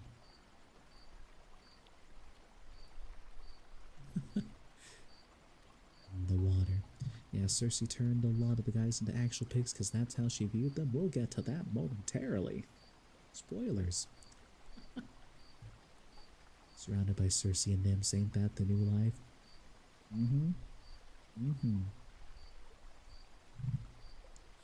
They called her and she came down, unfastened the door, and bade them enter.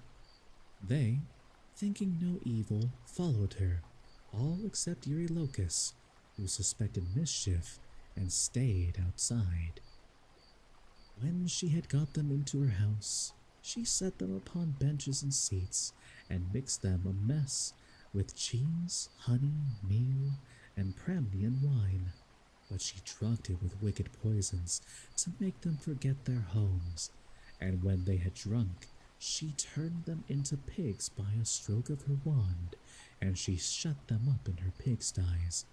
They were like pigs, head, hair, and all, and they all grunted just as pigs do, but their senses were the same as before, and they remembered everything. Iconic for doing that.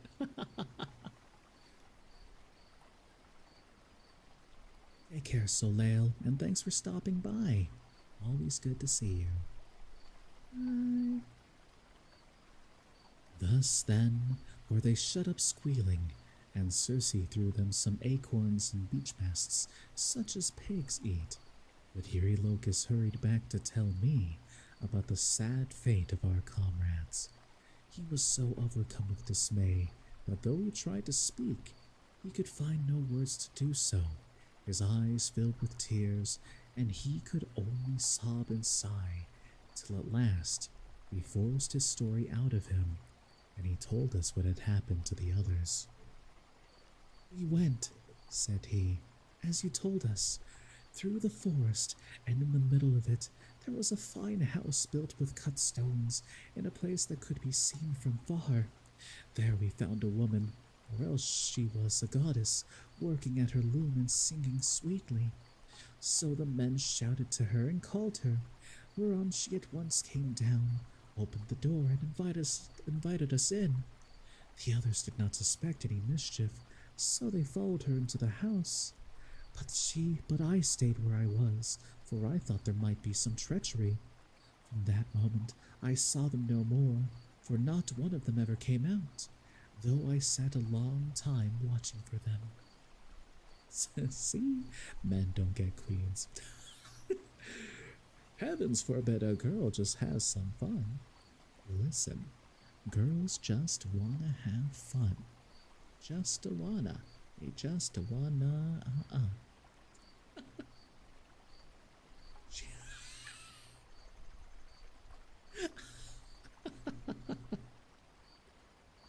Hilarious.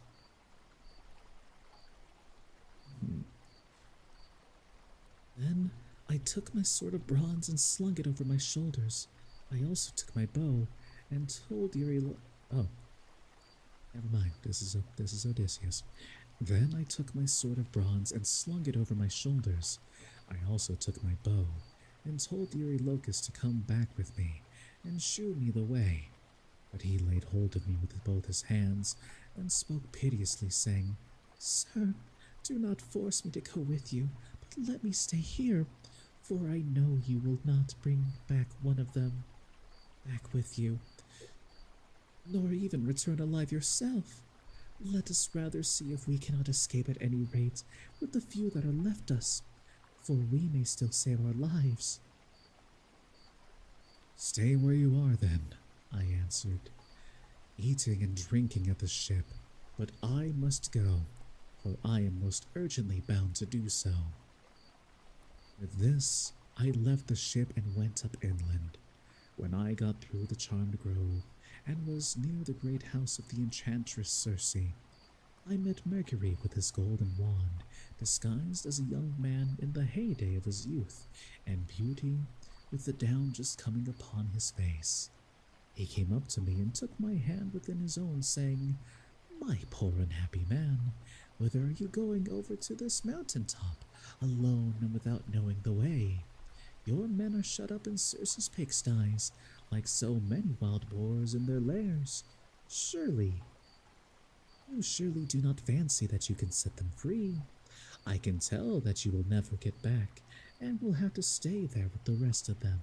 But never mind, I will protect you and get you out of your difficulty. Take this herb, which is one of great virtue, and keep it about you when you go to Circe's house. It will be a talisman to you against every kind of mischief. And I will tell you of all the wicked witchcraft that Circe will try to practice upon you." I mean, listen, that's just what Mercury do. "She will make some mess for you to drink, and she will drug the meal with which she makes, but she will not be able to charm you, for the virtue of the herb that I shall give you will prevent her spells from working. I will tell you all about it.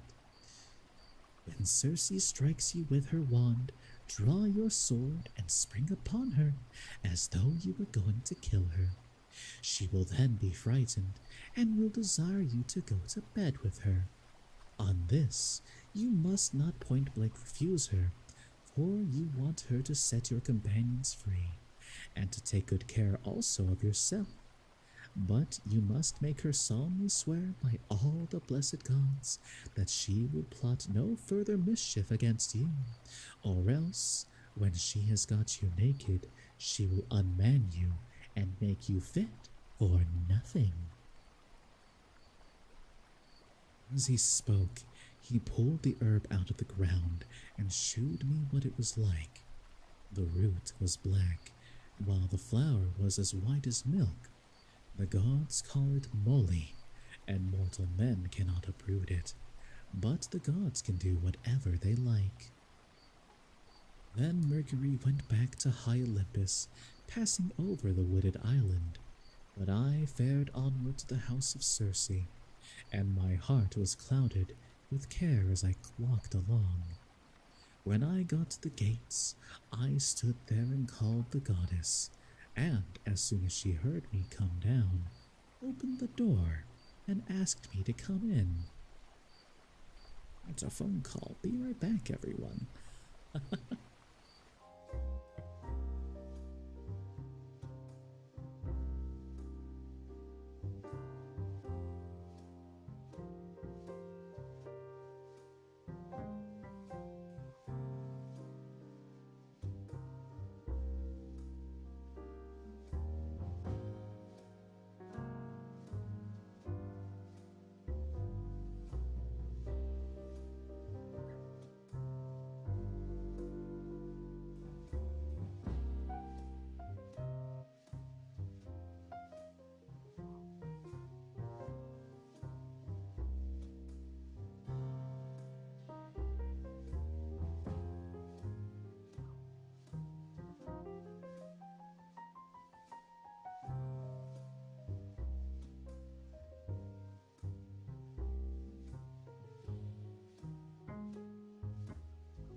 And so I have finished the phone call.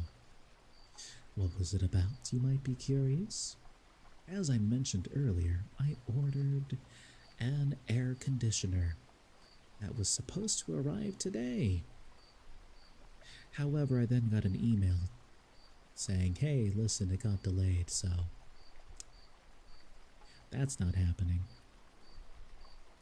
So basically, the other person staying here was like, hey, is it still coming? I don't think I'm going to be, staying up for much longer.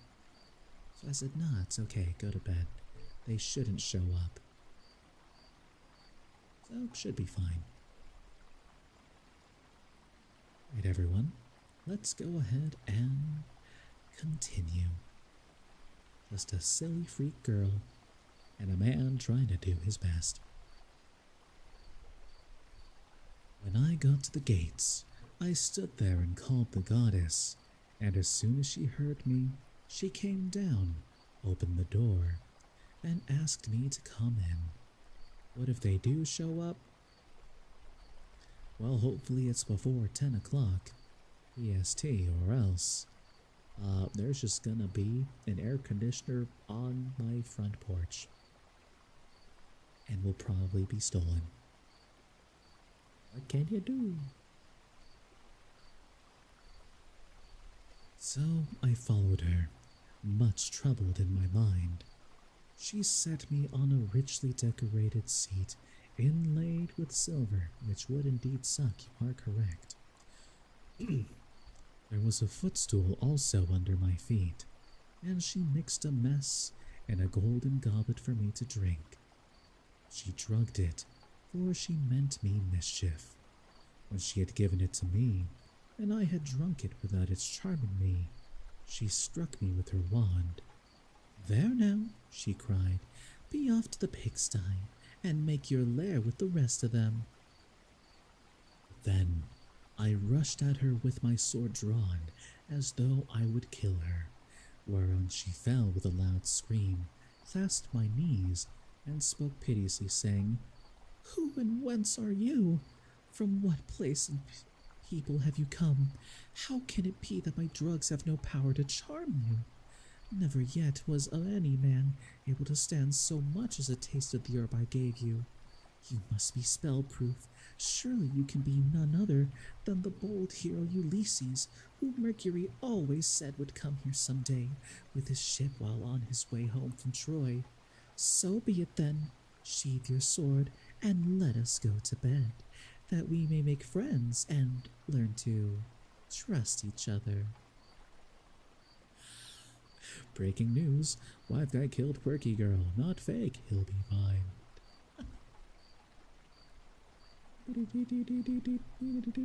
Attempted manslaughter on Circe's island today.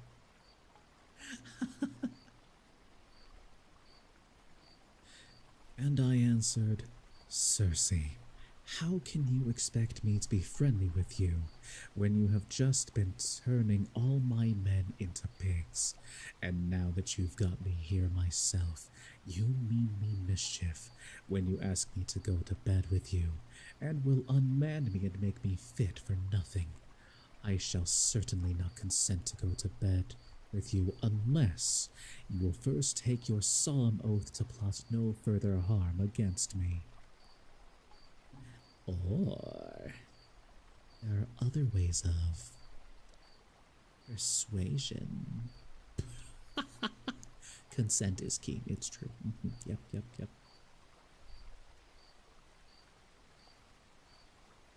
So silly. Why'd I do that? Acting's fun. So she swore at once as I had told her, and when she had completed her oath, and then I went to bed with her. That's a different sentence.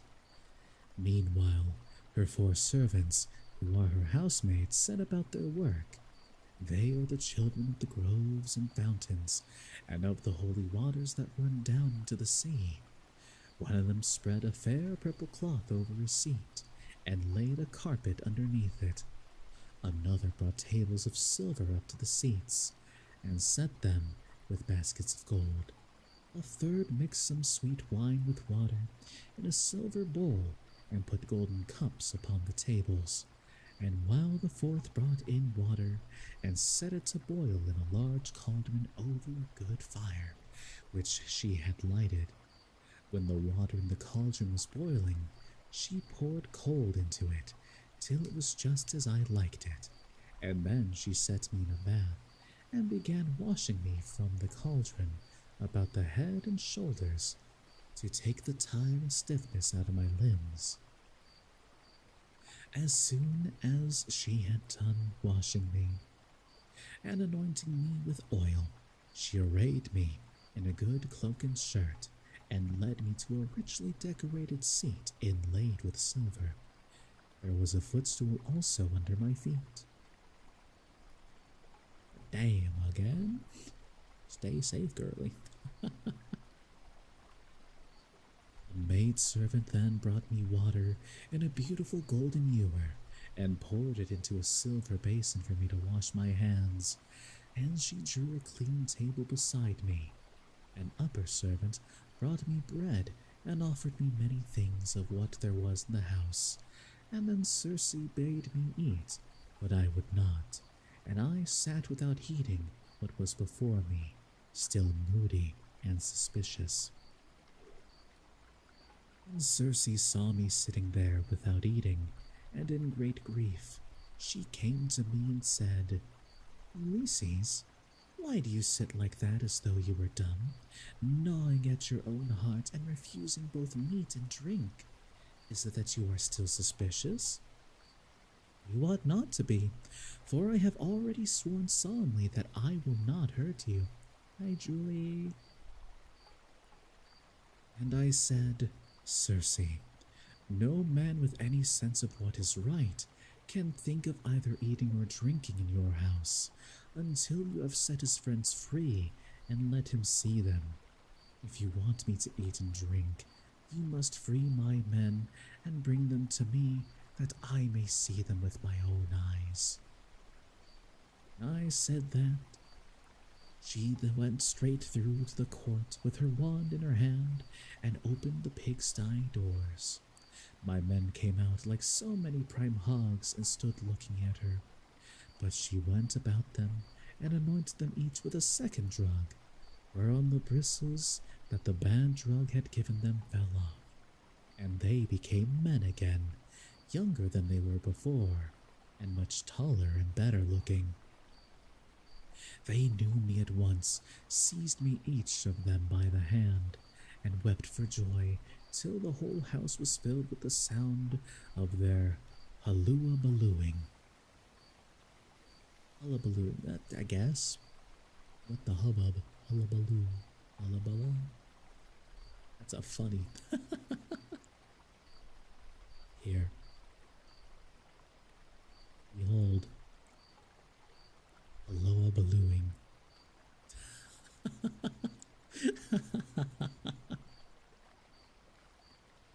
And Circe herself was so sorry for them that she came up to me and said, Ulysses, noble son of Laertes, go back at once to the sea where you have left your ship and first draw it onto the land. Then hide all your ship's gear and property in some cave and come back here with your men. I agreed to this, so I went back to the seashore and found the men of the ship weeping and wailing most piteously. When they saw me, the silly blubbering fellows began frisking round me as calves break out and gambol round their mothers, when they see them coming home to be milked after they have been feeding all day, and the homestead resounds with their lowing. They seemed as glad to see me as though they had got back to their own rugged Ithaca, where they had been born and bred. Sir, said the affectionate creatures, we are as glad to see you back as though we had got safe home to Ithaca. But tell us all about the fate of our comrades. I spoke comfortingly to them and said, we must draw our ship onto the land and hide the ship's gear with all our property in some cave. Then come with me, all of you, as fast as you can, to Circe's house, where you will find your comrades eating and drinking in the midst of great abundance. On this the men would have come with me at once, but Eurylochus tried to hold them back, and said, Alas, poor wretches that we are, what will become of us? Rush not on your ruin by going to the house of Circe, who will turn us all into pigs, wolves, or lions, and we shall have to keep guard over her house. Remember how the Cyclops treated us when our comrades went inside his cave, and Ulysses was with them. It was all through his sheer folly that those men lost their lives. When I heard him, I was in two minds whether or no to draw the keen blade that hung at my sturdy thigh and cut his head off in spite of his being a near relation of my own. But the men interceded for him and said, Sir, if it may so be, let this fellow stay here and mind the ship, but take the rest of us to you, to Circe's house. On this, we all went inland, and Eurylochus was not left behind after all, but came on too, for he was frightened by the severe reprimand that I had given him. Meanwhile, Circe had been seeing that the men who had all been left behind were washed and anointed with olive oil. Hi, Jam Jam, we're reading the Odyssey. She had also given them woolen cloaks and shirts, and when we came, found them all comfortably at dinner in her house. As soon as the men saw each other face to face and knew one another, they wept for joy and cried aloud till the whole palace rang again. Not the licking emote. Such a... Okay, so speaking of olive oil, my coworker friend has been absolutely obsessed with these crackers that are infused with olive oil and like a bit of garlic. And like, they are fantastic, don't get me wrong. But this woman has taken it to such extremes, she is addicted. Literally stops by a store anytime she can to look to see if she can find more. Literally has the schedule memorized to go and get more of these olive oil infused crackers.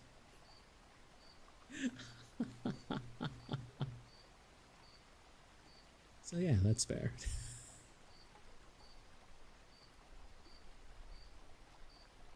Right, you're right. I did see the season 2 trailer. I'm excited. I'm so excited. And we're getting Dora. Fairy Doragon. Ugh, and then soon we'll get Gone. Little old man Gone. Get to meet the elf man.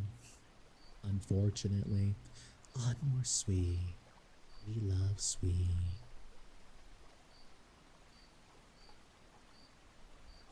Thereon Circe came up to me and said, Ulysses, noble son of Laertes, tell your men to leave off crying.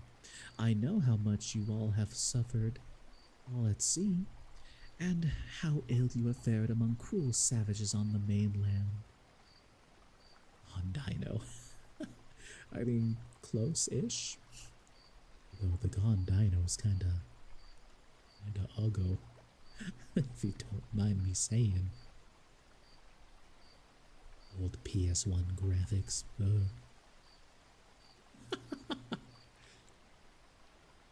But that is over now, so stay here and eat and drink till you are once more as strong and hearty as you were when you left Ithaca. Gone was your first isekai? Dang. That was my first isekai.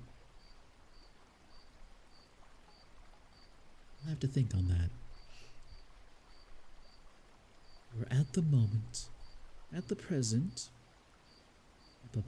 So stay here and eat and drink till you are once more as strong and hearty as you were when you left Ithaca, for at present you are both weakened in body and mind.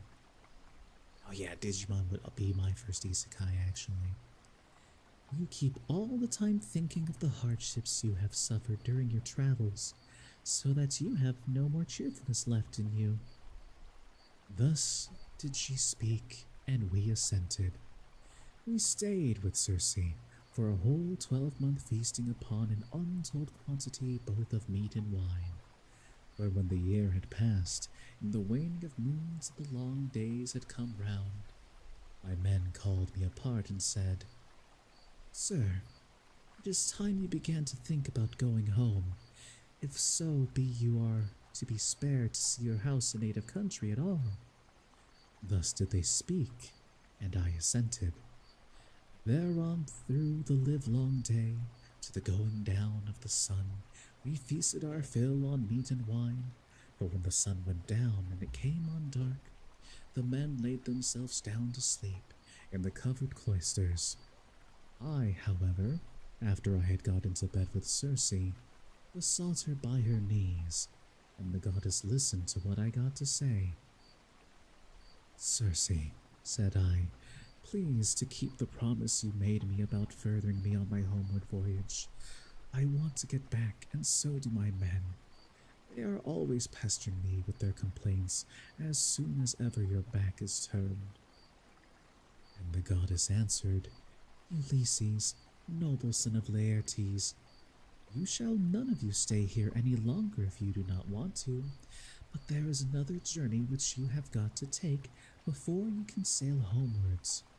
You must go to the house of Hades and of dread Proserpine to consult the ghost of blind Theban prophet Tiresias, whose reason is still unshaken. To him alone has Proserpine left his understanding even in death, but the other ghosts flit about aimlessly. He's gonna come to you in a prophetic dream and be like, thanks girlie, love ya. That is true. And if not, you could always see her in a hit new title, still in early access, Hades 2. She is very lovely. Good help. I was dismayed when I heard this. I sat up in bed and wept, and would gladly have lived no longer to see the light of the sun. But presently, when I was tired of weeping and tossing myself about, I said, And who shall guide me upon this voyage? For the house of Hades is a port that no ship can reach. You will want no guide, she answered. Raise your mast, set your white sails, sit quite still, and the north wind will blow you there of itself. When your ship has traversed the ocean waters of Oceanus, you will reach the fertile shores of Proserpine's country, with its groves of tall poplars and willows that will shed their fruit untimely. Here beat your ship upon the shore of Oceanus, and go straight on to the dark abode of Hades. You will find it near the place where the rivers... We're gonna take this slow. Reflegathon. Oh. Reflegathon. Reflegathon. Reflegathon. That's a word. And Cocytus, which is a branch of the river Styx, flows into Acheron, and you will see a rock near it, just where the two roaring rivers run into one another. Here. This is what I tried to read. Look at that. I don't like that. That's a word. Don't like it.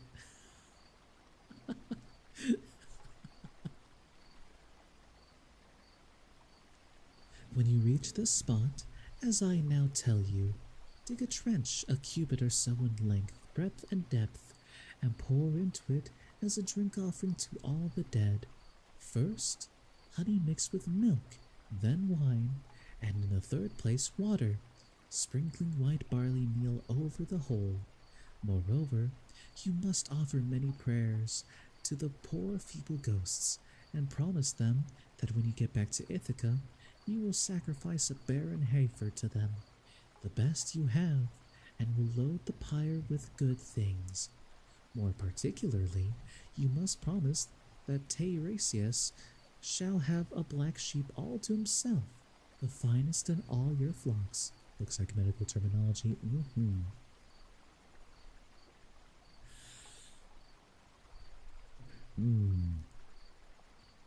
It sounds like he's choking. Use that, use that. Oh, that's a new name. That's what you named your son? Good job.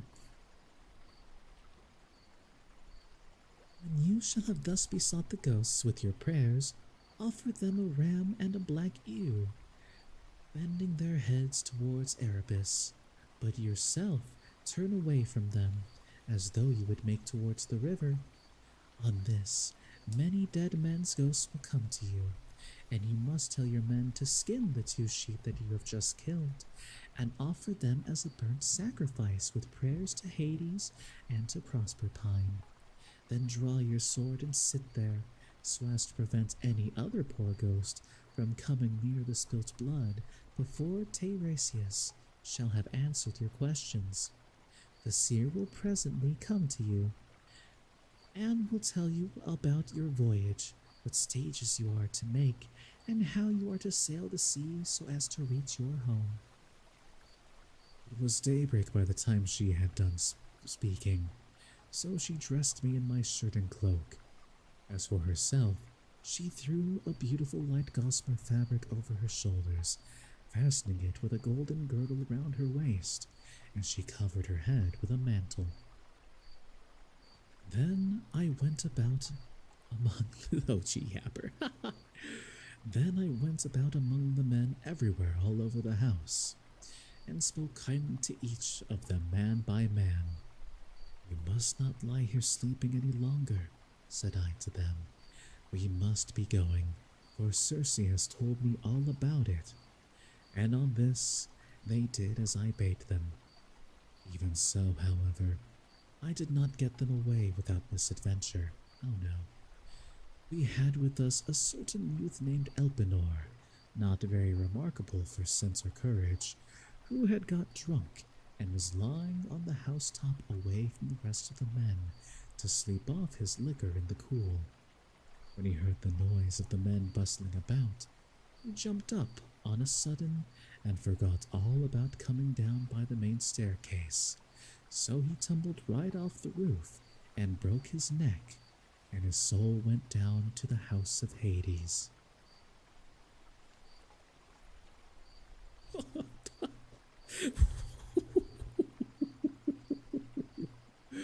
Wow.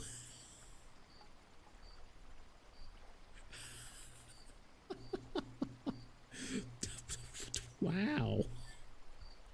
Just like that. Gone and done. It's like, not very smart. It's not very brave.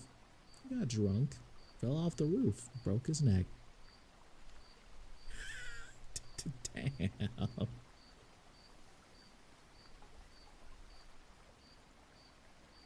When I had got the men together, I said to them, You think you are about to start home again, but Circe has explained to me that instead of this, we have got to go to the house of Hades and Prosperpine to consult the ghost of the Theban prophet Teiresias.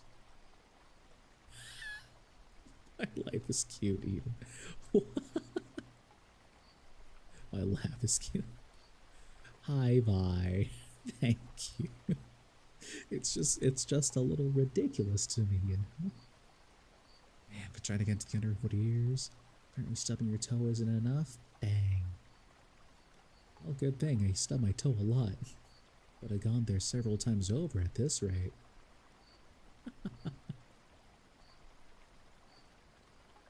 The men were broken-hearted as they heard me, and threw themselves on the ground groaning and tearing their hair, but they did not mend matters by crying.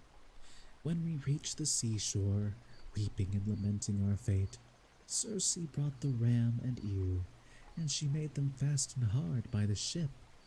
She passed through the midst of us without our knowing it, for who can see the comings and goings of a god if the god does not wish to be seen?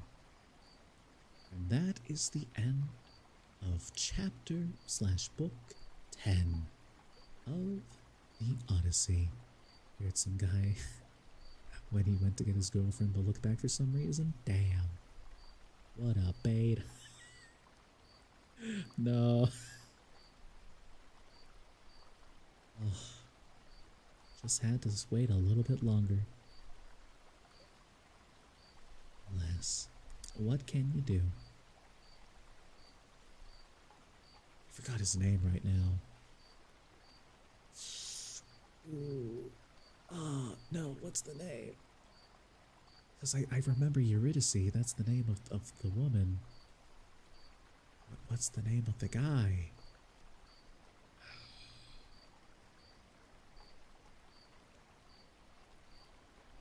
I believe I have to play Hades again just to remember.